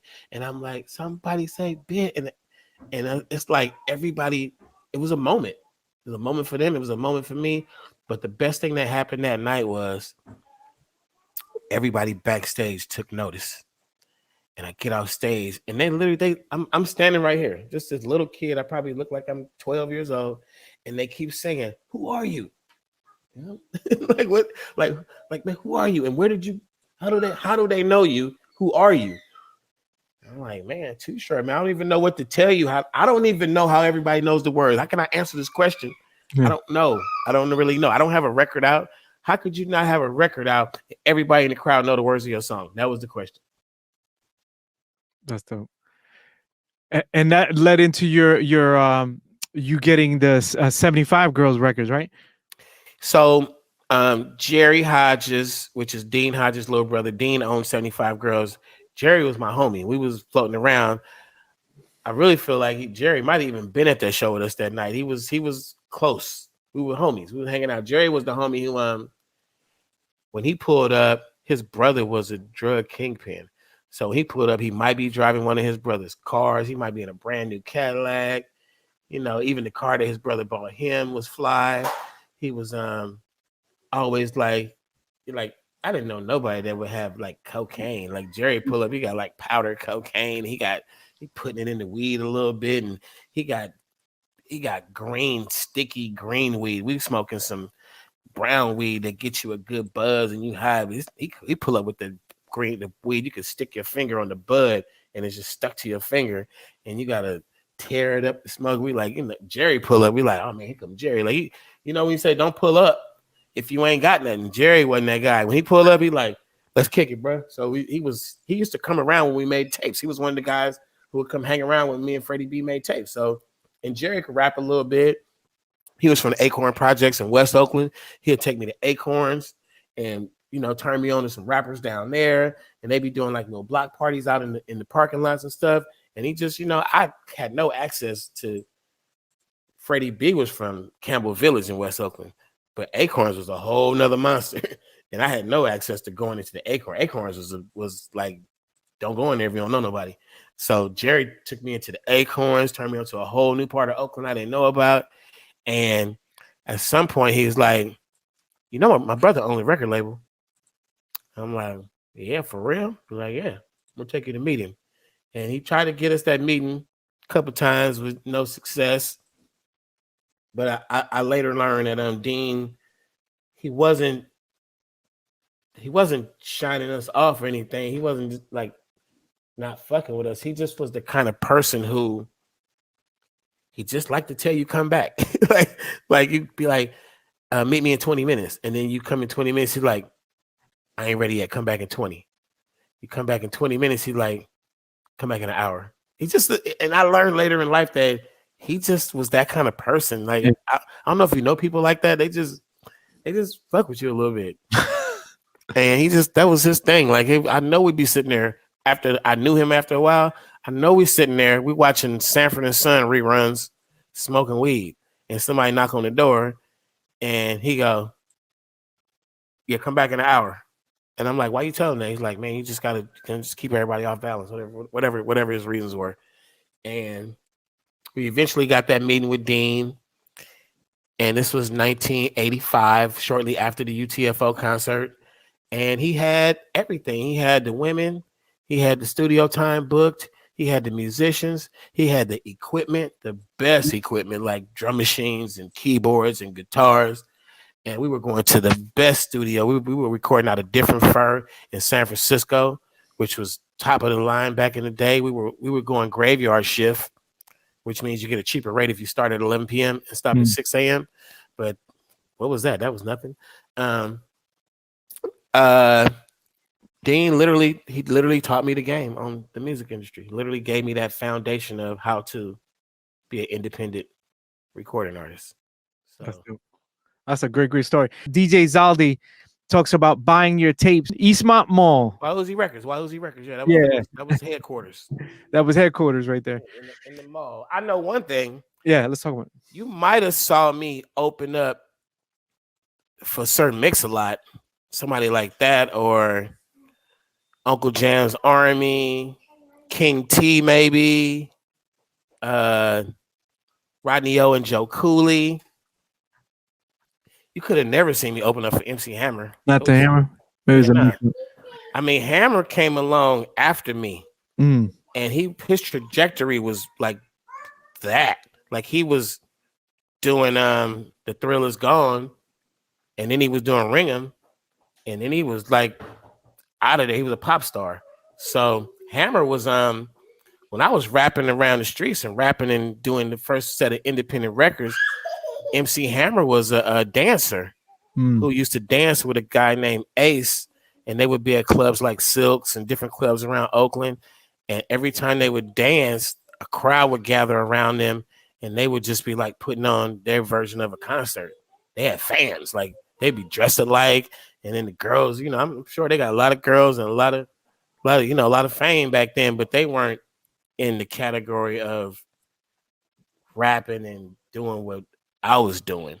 And then when he made the Thrillers Going, I'm like, I knew who Hammer was, the dancing dude. And then he did Ring Him, and he was bringing the dance. I'm like, oh, that's Hammer. And then he just kept going, but we weren't in the same kind of. We didn't do shows together. And if somebody got a memory of Hammer being the headliner and me being the opener, that's a weird memory. That's a special memory because I need to see that flyer. Might have been Sir Mix. I'm gonna check with him. Twin, shoot me the thing. All right, so let's talk about this here. So now this is interesting because you did 2 albums with them, 75 Girls. Everything had to be clean. Then they had, what's interesting about that is you had like a tape you had laying around where you did everything dirty, like you went ham, and then they end up releasing it as the uncut project. Yeah, at the end of the 75 Girls run, me and Jerry, Dean Hodges owned 75 Girls. Jerry was his little brother. Me, Jerry, and one of Dean's cousins, Randy, partnered up with Ted Bohannon and started Dangerous Music. Well, we going on to do Freaky Tales and go into that whole new world of signing with Jive Records, going big. And Dean had insisted when I made the first 2 albums, everybody said it. The engineers, everybody said you can't cuss on records. And the only people cussing on records were comedians, and that was like some down in the basement. It wasn't like the stuff you put on the shelf in the record store. So they told me I made 2 albums. Don't Stop Rapping, and I made an album called Players. And those were the very first 2 albums I ever released. And I never said a cuss word on either one of those albums because they told me you can't curse on records. So we go do our independent thing after Dean and start Dangerous Music. And I'm like, the first thing we got to put, I had the music already written. I made the beat myself. I had the words, everything. It was Freaky Tales. Like, we got to put this out. This is what they want. Like, this is from everything in my tapes, everything I know. We got to put this out. And we put out Freaky Tales cassettes only, and that just started all of the Too Short, which you know now.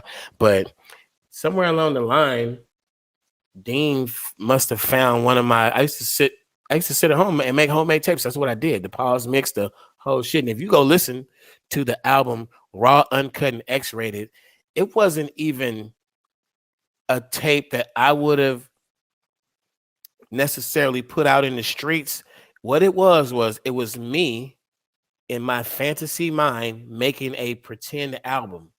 And I was taking these other people's records and doing little pause mixes and shit. And if you go back and listen to it, you can hear quite a few times the needle on the record skip. You can hear all kind of like, I'm sitting there just mumbling on the song going, yo, it's too short. I'm the cold. I'm just playing in the room. There's no audience. There's no rhyme or reason. Like, this is not tapes that are going to be sold to the public. I'm making a homemade album in my mind. Like, me and Freddie B would make these tapes and these songs that would be equivalent to, like, a mixtape song or something. We're using somebody else's music. But this was like the song would come on and go off. And I guess he found, I thought I had all my shit with me. And had I not left that tape behind, that album wouldn't even exist because I would have never released it. And I'm not mad that he put that out. I'm not even mad that, honestly, 75 Girls Records released 3 albums, and I never really pursued those albums in terms of give me my share, because I felt like the stuff that I learned the 2 years running up under Dean Hodges was my entire start of my career as a career. And I'm like, that was enough payment for me, man. I would never sue you. I would never call you and ask you for money. Like, milk that shit to get all the money you can get from that. Because I'm having a good time over here to what I evolved to. So, he found a homemade tape. He released it. It's one of my favorite Too Short albums. Like, it's the only thing I have to remind me of the days when I was selling tapes. I don't have any Too Short and Freddie B cassettes. I don't have any. And that's the closest thing I can get to that. So let's talk about, now you go independent, right? You release some albums, and now you get to Born to Mac, right? Right around Born to Mac. How did that lead into the deal with Jive? And then Jive ended up re-releasing it, didn't they? Yeah, so Born to Mac is it's when I linked up with Ted Bohannon. I had been in between 75 Girls and Dangerous Music. Me, Dean's little brother Jerry, the cousin we brought on Randy, we put together this package of, you know, the financial numbers of what it would be to invest in Too Short, in a Too Short album, and be the executive producer. And we were shopping it around to, because they are from West Oakland, I'm from East Oakland. We were shopping it around to a few West Oakland drug dealers and a few East Oakland drug dealers. And everybody said, that's small money. That's whack. I'm not doing it. You know, no, they didn't want no parts of it.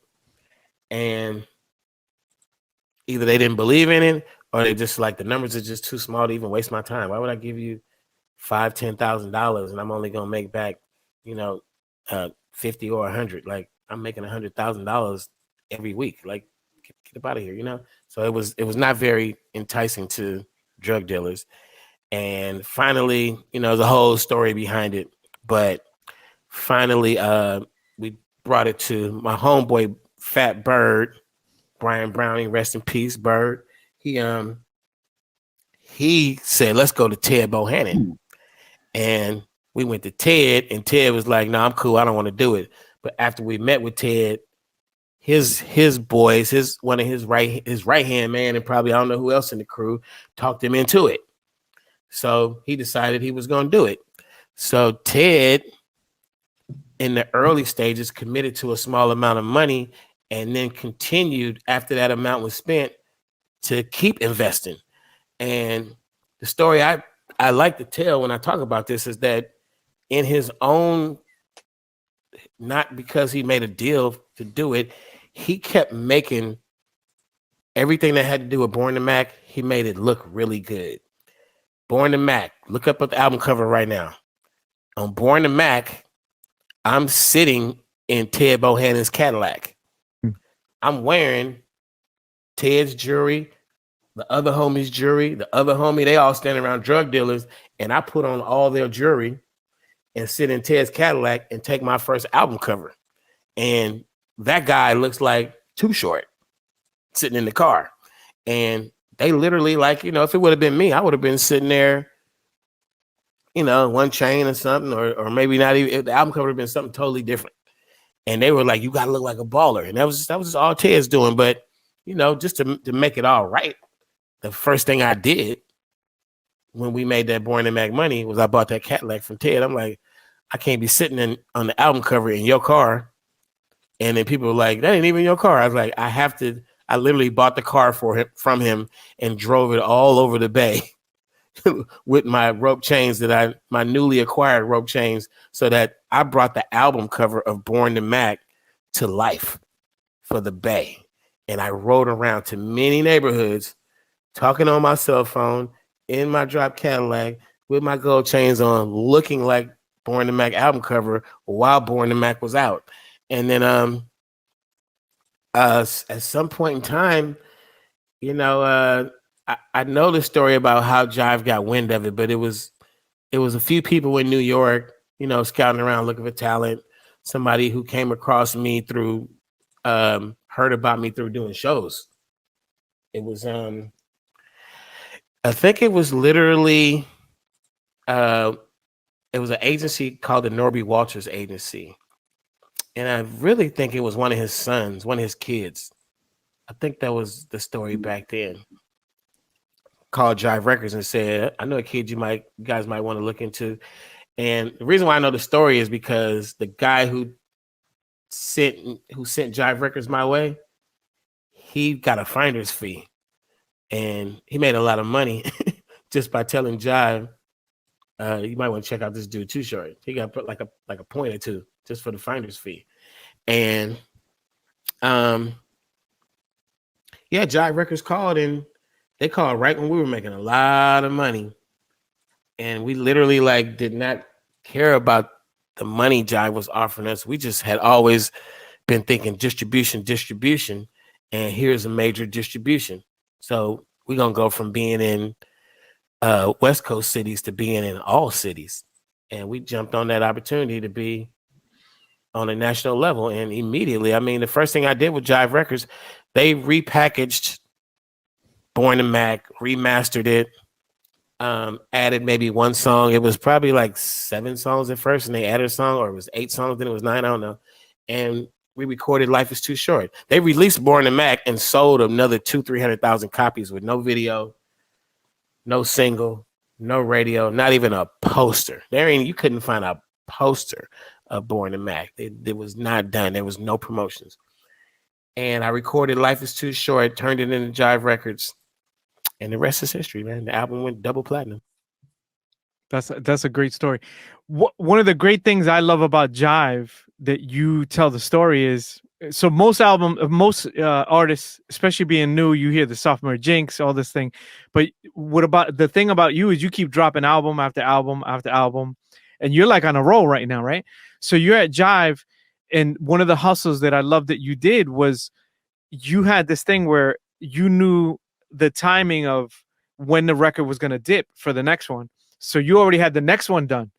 So instead of you starting the album, you'd be like, here's the album. So you get the front end and the back end all at once. Yeah, they signed me when Born to Mac had already like taken its course. It was a thing. It already, Freaky Tales, Dope Fiend Beat, these songs are in the streets. And they signed me and they, bred me up a little bit. And they released Born to Mac nationwide. But I never stopped recording to this day. I just never stopped recording. Yeah. And I had already recorded Life is Too Short. I already knew what I wanted the concept to be, with the album cover, with the tombstone, Suck MC, whatever it was, Born on Wax, Born and something, Died on Wax, whatever it was. That we had already had that concept. Me, Randy, and Jerry and Ted, we was, we thought the whole thing up with the Life is Too Short, playing on Life is Too Short, the dead rapper, dead fake rapper. And I gave them. So we're just doing the numbers. So we got paid in full for Born to Mac. It was already done. They gave us the front end and the back end. And we're looking at the contract. The numbers are, if you turn it in, if you start recording, they'll wire you some money or send you a check. When you finish it and you turn it in completely, which is the artwork, the credits, all the writer splits, just the whole everything. And, they got all these particulars. It has to be turned in this format. It's got to be mastered and turned in on this format. And you're looking at the contract and it says, we'll send you this money to record it and we'll send you that upon delivery. So instead of like saying, hey, send me the delivery, the recording money, I just one day just sent them the whole album. It was everything in one FedEx package. It was the music. It was the artwork. It was the credits. So now they're like, well, I guess we got to send them the front end and the back end at the same time. And like, bam, they just sent it. So I did that for a while. Like, I would never let them say it was time to make an album, or I was ahead of the game. Like, I had written all these raps over all these years. I'm making beats, my engineer, Al Eaton, used to make songs with me. Later on, I brought in Ed Banks. Like, it was so easy. Like, not even, there was no stress involved. There was no writer's block, no second guessing, because you mentioned Parliament Funkadelic. I got the funk in me. That's the confidence out of this world. Like, this music, I know what funk is, and the music I'm making, I'm like, oh, this is funky. Like, I know it. I'm a guy who's been listening to music my whole life. I've been in music classes. I've been studying hip hop. You can't tell me what I just made in the studio is not funky, because it is. So we just kept doing it, man. We just kept doing it. And finally I flew to New York and met all of them and, developed relationships with the New York staff. But the entire time I was on Jive Records, they really, like, if you had to ask the staff, what kind of music they like, they would be like, Too Short, Ant Bank, Spice One, E40. Them niggas is on the bottom of our list. Like, we was fucking with KRS-One and Tribe Called Quest and Kool Moe D and Houdini and Will Smith, the Fresh Prince. We wasn't feeling them California. We signed them, but as a staff, we didn't really listen to their music. You know what I mean? It was like that. And, I liked it that way. I didn't give a fuck. I was getting it. I was very confident in what I did. I mean, I'm one of the only recording artists who, after selling millions and millions and millions of records, I still wouldn't get my grill fixed. I fixed it after a while, but I'm on the first 5 platinum albums with a fucked up grill. And that was confidence, man. That was real confidence to get in front of that camera and rap with my teeth like that, and you know, have the prettiest girlfriends and all the money in my pocket. And I was not tripping on my teeth. Yeah. I was tripping on if I got braces, because this was before they came with the veneers. And if I got braces, it was gonna be a 2-year process, and I was afraid that it would affect the way I rap. Yeah. And it probably would have. And I refused to do it because I was on a roll. I'm like, if I got the finest girlfriend, fly car, and pocket full of money, and my teeth are like this, I'm like, nigga, I'm cool. I felt good. I could take a joke too, because the jokes were everywhere. The name, the nickname, that was nothing. I think right now, if you start trying to tell jokes on me, I would probably have everybody laughing at your ass, because I'm so war torn in battles of like people trying to tell teeth jokes and trying to, like, I'm like, bro, bring them on. I've been doing this. My girls messed up since I was 13. Come on.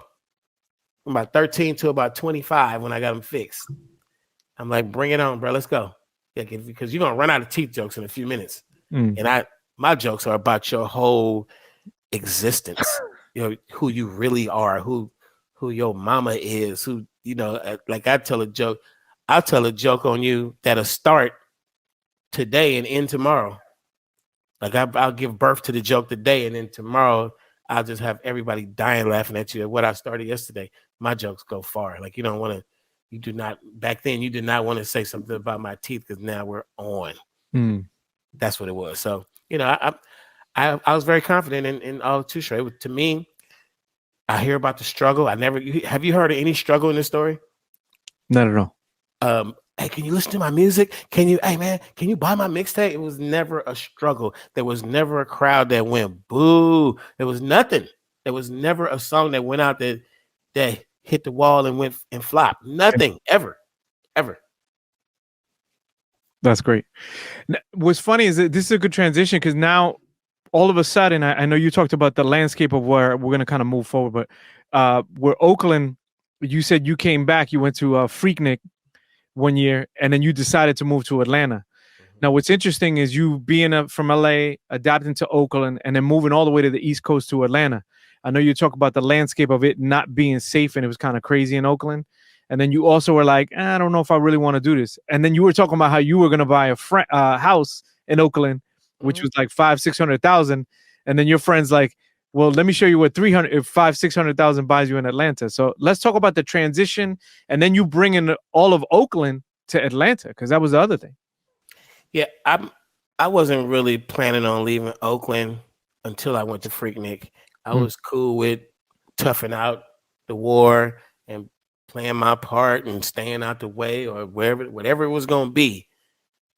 I was going to try to survive Oakland like everybody else was. And Atlanta was it was just like came from left field. I went to Freaknik. We went out there probably like 10, 12 deep, and came back with a whole new awakening of life was different somewhere else. Because, I would do a show in different cities, but I wouldn't get to stay in the city for, the main event, or hang out for weeks, or float around. And back then, the strip clubs in Atlanta was not like strip clubs everywhere else. It was just different. And we knew, I moved to Atlanta at the end of 93, beginning of 94. We knew about Magic City in 1989. First time we went on tour in Atlanta, we went to Magic City after the show. That's 89, 99. That's 5 years before I'm going out there. I'm doing shows, college shows, nightclub shows, arena shows. We know the city. I even lived in Atlanta for a year when I was a kid. Like, I know the city. And it just was at the same point in the summer of 93, right before the summer, when I go to Atlanta and I see the Freaknik, and I have this wonderful time. It was my birthday weekend. It was the best time ever. at the same time, there's a all out, really morbid drug war going on in the city of Oakland. It Mm. was really active. And it just was a no brainer to me. Like I keep hearing, like, oh, every few years, this story surfaces that some particular person was involved in me moving. Like, yeah, we're gonna kill Shorty so he moved. Like, it never was that. No, yeah. It was never a individual person or group threatening my life to tell me I had to get out the way. Mm. Literally, the guys, Ted Bohannon and all these guys who I was making music with and in business with on contract, we were business partners, were we're starting in a now, soon to be in a full-fledged war with the people that I really hung out with. My Mm. friends who I hung with and ran with. I also hang with Ted and his crew, but the other guys I hang with, we were all friends. Everybody was cool. What's up? What's up? And then all of a sudden, different people in their crew, and like it started getting bigger and bigger. Literally, we're trying to kill each other. Mm. So, I got both sides saying, I know you hang with them, but if we see them and you're there that day, we're going to try to kill them. And we love you, we know you, but while we're trying to kill them, we're not going to try to not kill you. You know what I mean? Like, we're just going to open up. If you're right there, you in on it too. So I'm thinking, I don't get any drug profits. I don't do any drive-bys. I don't have any gang related, street related enemies that want to kill me or I want to kill them. I'm just sort of kind of potentially could be in the wrong place at the wrong time. Mm. And that's a reality of the city I live in, of the crowds I run with. I'm cool with that reality. But then I get this other reality of Atlanta, Georgia, the, LaFace Records, the young music scene, the strip club vibe. I'm going to Atlanta. I'm like a megastar. I'm multi-platinum back to back.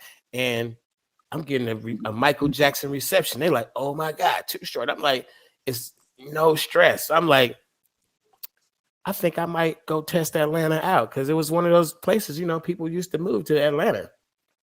I knew this, like it was, my boy who turned me on to Atlanta, Tony O.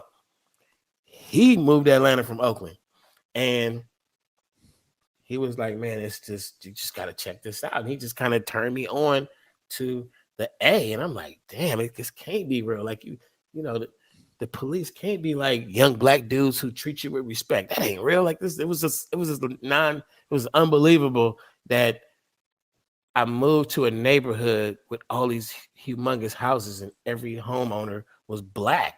You know what I mean? That we didn't have a neighborhood like that in Oakland. We didn't have a neighborhood like that in the Bay.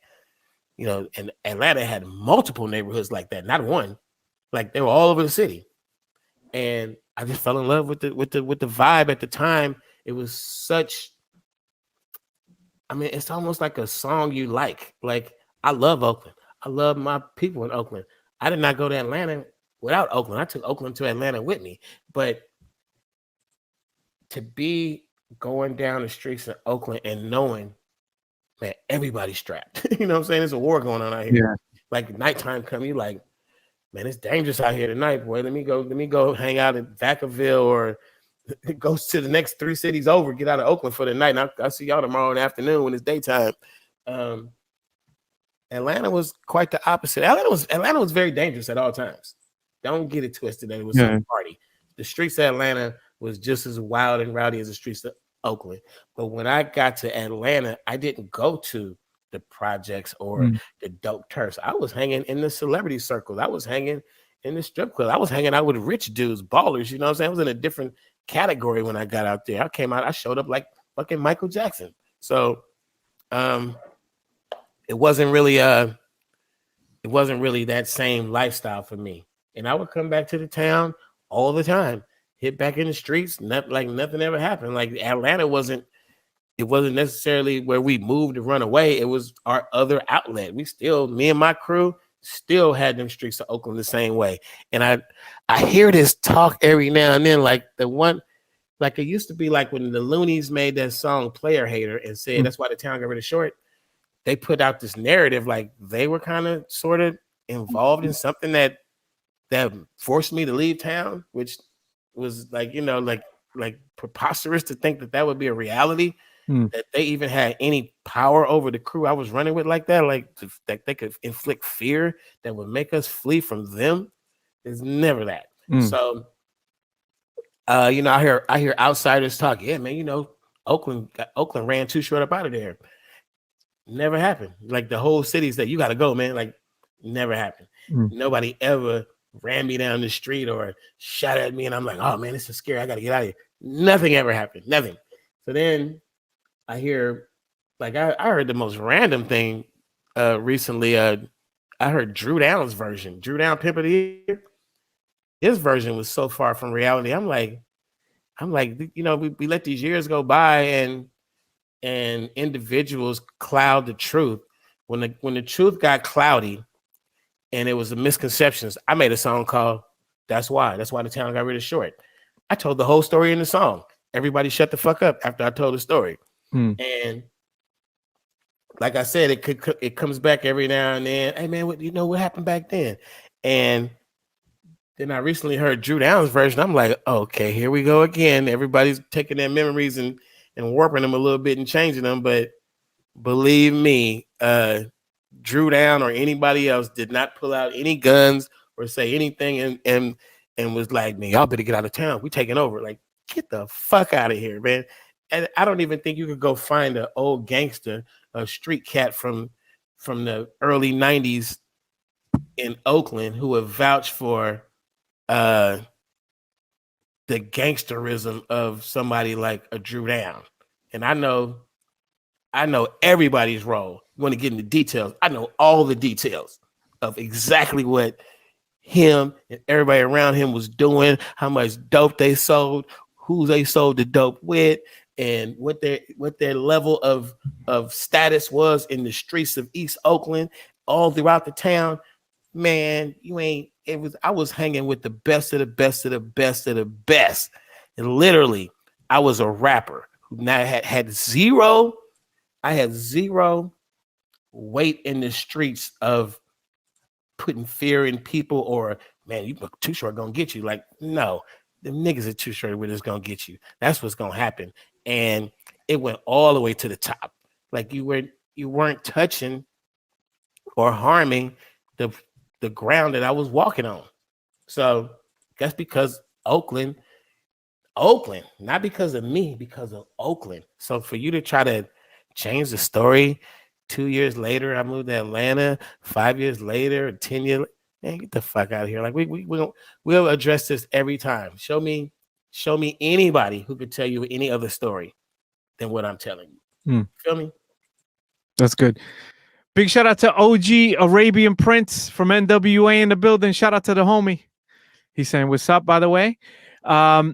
Let's talk about that. I know you toured with NWA for a little bit, and right when they did the first album, and then when Ice Cube actually split from the group, he was actually on a couple of your singles. Could you talk a little bit about that, touring with them, and then working with Ice Cube?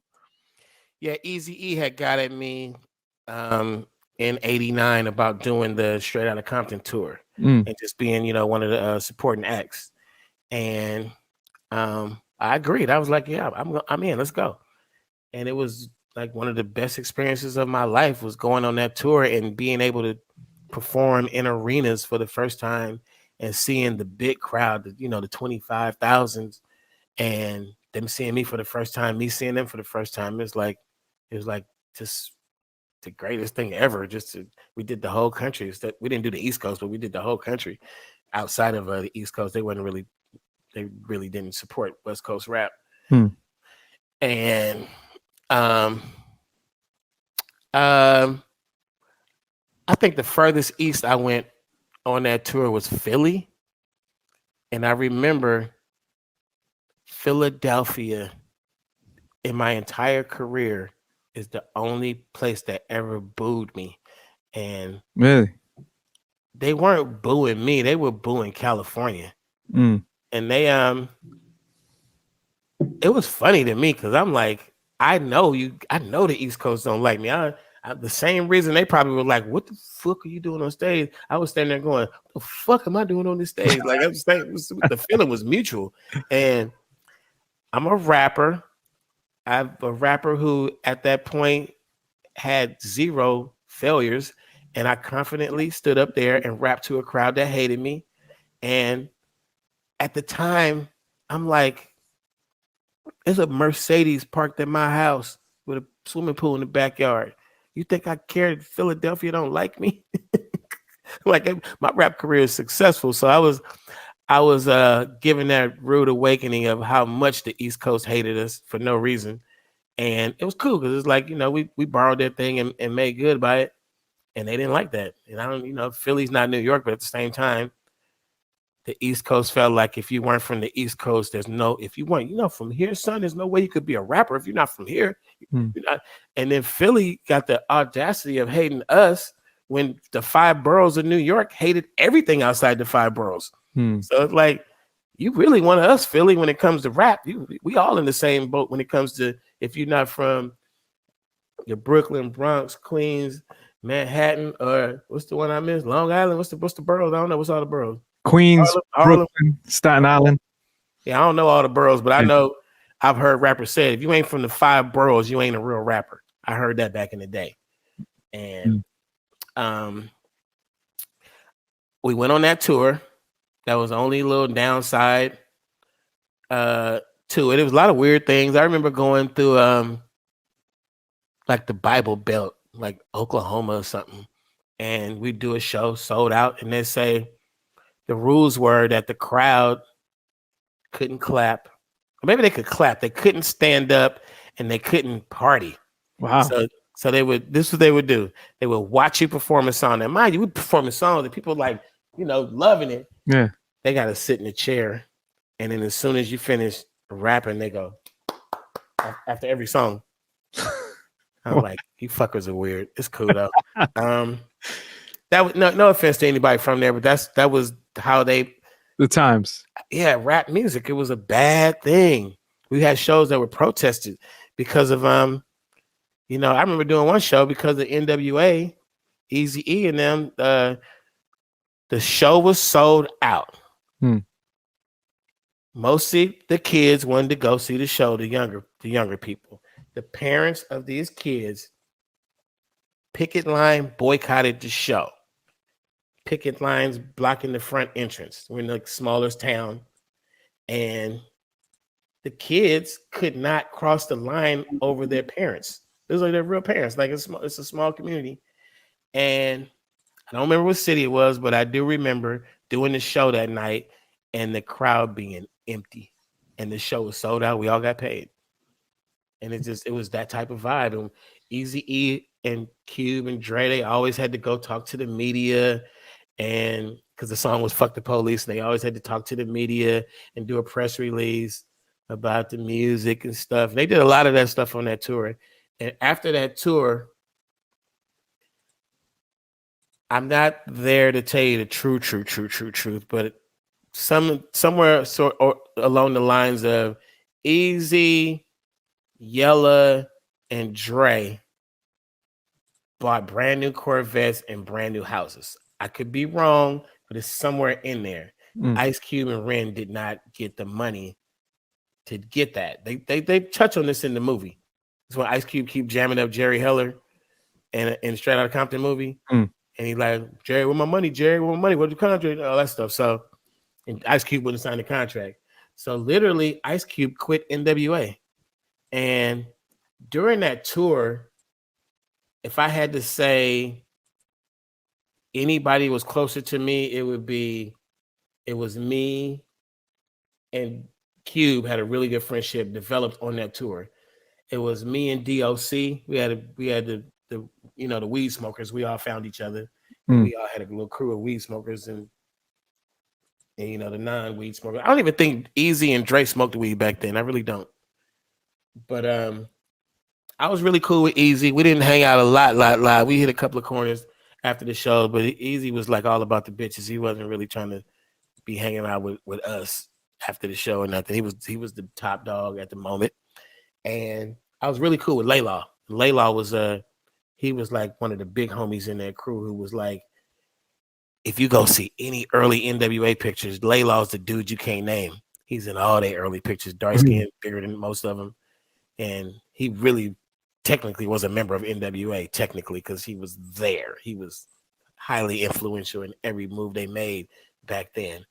And I was tight with them dudes. But when they split, I chose Ice Cube. Like I was like, I'm rolling with you. I didn't choose Ice Cube because I felt like he was the most talented. I didn't choose him because we were about to go on tour together and stuff. He was just my closest friend out of all of them. And when they picked sides, I was like, I'm not changing friendships because it appears to be that Easy and Dre and Ruthless Records is, you know, if you stick with them, you're sticking with the popular side. If you stick with Cube, he's going to fade away and you pick the losing side.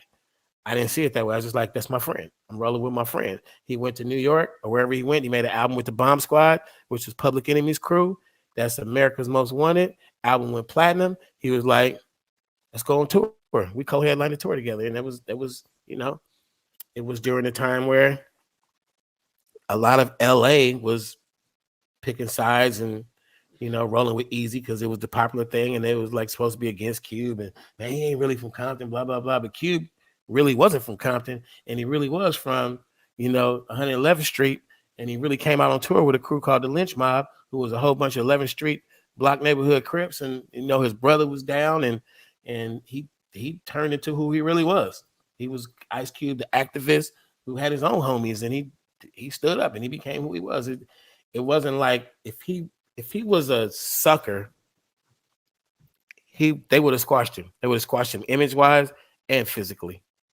Like literally. The LA would have just put the toe and just stomped him out and be like, nah, bro, this Easy E, this NWA, this Ruthless Records. He brought his own crew. So, you know, we had just as much fun as we had on the Straight Outta Compton tour. I might say we might have had more fun on the next year when we went out. It was just as fun. Those 2 years, those two tours are the highlight of my youth. That's amazing. Just fun wise. That was just the most fun I ever had ever. Now I know you talk about the East Coast, and I don't doubt it, especially if you've experienced it as being as big as you are. But two of the biggest artists in the East Coast, man, like really mess with you, which is Biggie and Jay. And you actually, you know, that one track with Biggie, I thought was dope. Where you had the story where him, Puffy in the studio, and Biggie did his, you know, infamous doesn't write nothing down, Mr. One Take, right? So why don't you tell us about that and just, you know, interacting with Biggie? That was the day he wrote that. When the Remy's in my system, ain't no chilling. Well, I fucking like this and that's what they be. It was when he wrote that. We were in a session at Daddy's house, which is the name of Puff Daddy Studios, not like my daddy's house. It was the name of the studio, and everybody's in there. Liquor's out. It's some Hennessy. It's some vodka. Whatever's in the air is you know, weed burning. It's a lot of joking and laughing and talking and dancing and movement and just. It was too much of a moment for me to pull out a pen and paper and write because I'm interacting, we talking, we kicking it. You know, the session is started. Puff Daddy comes in. The hook is already on the song. Puff's verse is already recorded. He got the first verse and he's playing it for us, getting the vibe going in the room. Everybody's with it. Like his song is hard. Carl Thomas is doing the hook. It's already recorded. So the only thing needs to make that song the song that you know today is Biggie's verse and my verse. And in the midst of all this noise and kicking it and smoking and drinking and laughing and talking and whatever is going on, Biggie was like, I'm ready. Like, I haven't seen the paper come out. I didn't know about this no paper technique at the time. I didn't see them start writing. So, you know, if he would have been writing and kind of mumbling and, you know, something, I would have started writing too. And, you know, the noise didn't distract me. It's just that we wasn't on that vibe yet. It was just, man, he went in there and rapped that rap and just left me in that room. Like, he didn't leave the room, but he just left me in that room with everybody in there in this good ass mood. He comes out the booth, it's like, ooh. Everybody oohing and eyeing like, and then now it's just me. I got a blank piece of paper. This nigga didn't write one word down.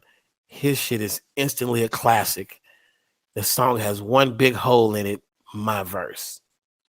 And then I got my homie. It's just one of my homies with me. My boy P was with me. And I'm like, P, what you think I should do? It was real pressure. And he was like, we powwowing and shit. We ain't even saying this in front of everybody. He said, well, nigga, listen to the song. The song said the world is filled with pimps and hoes. We'll just talk about those I know. He's like, listen to the song, nigga. Neither one of them niggas mentioned nothing about a pimp or a hoe. And that's all he had to say. I'm like, bam, pen started writing. I'm like, I'm gonna do what the hook said do. The world is filled with pimps and hoes. I'll just tell you about those I know. So I started telling the story about pimp and hoe story that I know. You know, just pimp shit that I know. My verse is the only, everything I say, I do my verse and I talk the outro. That's the only pimping in that song. So, you know, and I think that just sparked something in New York. Like, it just did something because Big was that guy. You know what I mean? And the first song I did with Jay was Real Niggas Do Real Things, which is a song that was made for Scarface. Jay-Z wanted Scarface on that song, not me. And Scarface, you know, just like UGK when they did Big Pimpin', people just didn't want to. That East Coast, West Coast thing was heavy, man. It was like, it was weighing heavy on certain people, and it didn't mean shit to me. Cause I'm Oakland, man. I ain't West Coast. I ain't even West Oakland. I'm East Oakland, man. That's all I was. I'm like, I ain't got no beef with Biggie or Bad Boy or Jay-Z or East Coast and none of that. I'm like, nigga, I fuck with individuals that fuck with me. You know what I'm saying? So basically, those features, doing that with Jay, doing that with Big, doing Little Kim Call Me, doing Eric Sermon, Buy You Some. Those 4 songs changed New York's mind about me. Like, it went from who to who?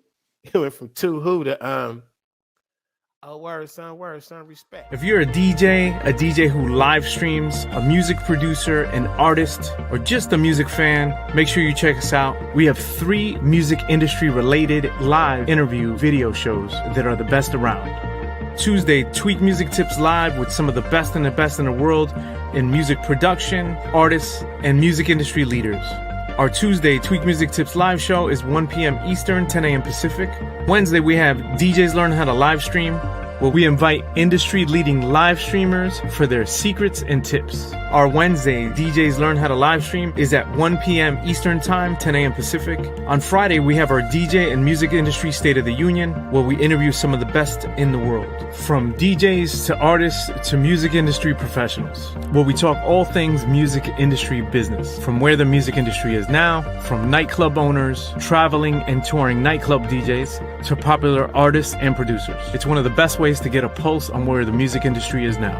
And our Friday, DJ and Music Industry State of the Union is at 1 p.m. Eastern Time, 10 a.m. Pacific.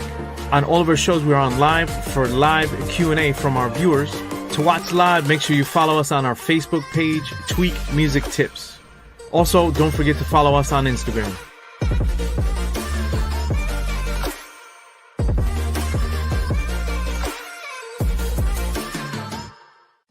Hey guys, what's up? It's Kova. Are you a music producer or DJ that spends countless hours online trying to learn music production? Do you find yourself getting caught up on the technical aspects of production? Maybe you're having difficulty with song structure, sound design, effects, or maybe even the big drop? Well, if you said yes to any of these, we've helped hundreds of producers overcome many of these obstacles. With our one-on-one mentorship program, we're able to create a specialized curriculum tailored to your production needs. Are you done procrastinating? Are you finally fed up with making the same mistakes? Are you ready to get to the next level? Why don't you contact us and set up your free 10-minute consultation? This is where we review your tracks and then we discuss them to get you on your way to that professional sound. Just click the link below. All right, let's bring in our guy because this is somebody super, he's family. It's funny because we've only known each other for a short amount of time, but I could talk to this guy for like 8 hours on the phone. Yeah, he laugh because he knows. Happening. Respect to you guys, man. That was an amazing interview. Incredible interview on Too Short. You caught moments. First of all, he is an amazing storyteller of his life, isn't he? He took us right there through the whole process. And I mean, I grew up in Oakland, born and raised and fought in Oakland. I call it born and raised and fought in Oakland because that's what you had to do in Oakland. That's true. You had to knuckle up a lot of times sometimes. But to see where his parallels are with people that I know, and him and I didn't know each other on certain levels. And even the certain turn I took, I didn't go to Fremont High. I was about to go to Fremont High. I ended up going into Alameda High, but I went to Hamilton Junior High School. And I grew up on East 17th Street in Fruitvale. Big shout out to all the people from the Bay. But his story and humble beginnings, man, and I'm going to tell you, you guys captured a story I don't think a lot of us ever heard before. And I appreciate you guys doing that. You know what I'm saying? Zaldi, you went to Fremont High? See, that's why you funky, my brother. That's Zaldi right. Yep. hey, but once you get the funk, you live, the funk stays with you. And Too That's Short right. has always been short and funky. God, man, you guys really brought in a story from this man that we've never heard before. Thank you. Thank you so much. How you guys doing? So what's happening, legends? I see both of you doing your thing, tearing it up. Twitch living. Every day's Friday. What's happening? Living. It's good to see you on Twitch. I was so happy when you joined, and it wasn't. I mean, like I was like, "Yo!" I remember coming to check you out on your first stream, and I was just happy that you joined the family, the Twitch family. It's a pleasure and honor to see so many men and women DJs getting busy. I mean, seriously busy. And I just had to sit back and just watch. I was like, wow, look at the talent, the level it has risen to. And both of you, all the things you guys are doing in this world right now. I think there's something wisdom that even Kobe said to me recently. He says, yo, if everyone here can just bring in 3 new people to Twitch, to the system, it'll help the whole family, the tribes, the new tribes that are forming out here. So big ups to both of you for what you're doing, innovation and everything you're making happen. I appreciate you. And pretty soon, it's going to be shot time. Every day is Friday. By the way, this is Jose Melinda's shirt, if you guys happen to know. Yep. Another Bay Area all-star DJ. I mean, in his own right, yes. But seriously, it was an emotional roller coaster and movement when Short is talking about his humble beginnings, riding the AC Transit bus. You know, my stepfather used to drive the buses in Oakland. And, he come back and he was telling me the stories of things that are brutal. But I used to know the stories because I used to walk the streets myself. But it built character. And if you wanted it, and everyone here, if you want it bad enough, you can make things happen. So I just want to let you guys know, this is truth. Truth to power, as Davey D would always say to us. Yep. Truth to power. And so when I hear him talking about what he's talking about, and I know now his humble beginnings, and I think about the Sway and King Techs of the world, how King Tech was doing breaking and then being invited to the San Francisco Ballet to do stuff. So there's all these levels of hip hop that really came out of the Bay Area, and them having a passion for record sales and knowing how to communicate the message that was happening in the streets. You got to respect that, man. And I'm so happy you guys have put it there in front of the world to see. Thank you so much. So why am I here again? The Bay Area doesn't get as much love as we should. I swear. Because you're Alex Mejia, and you're a Bay legend, and not only that, but you become a really good friend. Him and I kick it on the phone. We got to kick each other off the phone. We're like, yo, man, we got to do something. I'm like, yo, I got to do something. And he's like, I got to do something. And we chat. Dinners get cold. Everything gets cold around us. Coffee gets cold. So it's really, really cool to have gotten to know you. Why don't you let them know a little bit what people are hoping? Because I think that's really important that people need to know. Well, one thing, before I talk about Beats for Hope, I got to let everybody know there is a super raid happening this weekend in honor of our man Audio One, The lineup is amazing. DMS, Beats for Hope, all his friends and family are getting together, partner up. And I appreciate also, Kobe, you making some calls and making some things happen. But, you know, we heard all about that stuff, so thank you. They said, oh, Kobe called. Okay, you got to be there. You know, he called and we got to make it happen. So there's an amazing lineup of people that we've never seen before next to each other, worldwide, East Coast, West Coast, 30 South, of DJs partnering up. And when you finally start seeing the lineup form, you'll be like, I'm not even going to take this thing off. I'm going to just drive around in my car all day with this Twitch on. So, and we're doing it for a great cause, for a great man who told us all, you want freedom, come to Twitch and broadcast your mixes. You know, and he helped a lot of us go through these times right now. And I got to give nothing. Did I see Kova Winfrey? Oh, man, that's hilarious, dude. Come on, man. Right on, spot on. There's an emo. I need you guys to sprinkle. We got to show Alex me here. I want you to sprinkle the Kova Winfrey emotes. It's an emo Do you for have bro. an emo for that? It's the movement. That's hilarious, dude. Oh my God. And a headphone because we give away so much gear. Look, here it is. Look, DJ Caramel put it up. Look at this. Marcy Baby put it up. Oh my God. Big ups to everybody that's listening to your amazing show right now, you guys. But so all these people, we want you to come party. It's a 3-day event. It's like the Super Bowl, but it's a super raid. 3 days events of DJs from 7 to 12. Be sure to check it out. It's all on Twitch. Just happen to come in. And if you can give a little something, cool. If you can tell somebody to give a little something or not, at least come by and support the DJs. I'm telling you, I can't even say it. They swore me to secrecy, dude. They swore me. I want to tell you, but I was gonna say, give us the lineup. All I can say is this right now: shot time. That's what I'm talking about. Shot time. Shot time. All right. I love it. It'll be time, and great. It'll be a great Super Bowl, but also great music to join us through the party and everything else that's going on for a great cause, for a great individual, Audio One. And so, okay, so Beats for Hope. So tell them about Beats for Hope. Let them know what that is. Beats for Hope is an organization that helps out many charities and also DJs and musicians. They're helping put this partnership together. We have their designs and their creations come to Beats for Hope, and we put them on their platforms. They're trying to get their brand going on. So the beautiful thing about it is whatever shirt you buy from the DJs, they give a little back to the community. So we are now finding DJs to partner up with certain food banks in different cities.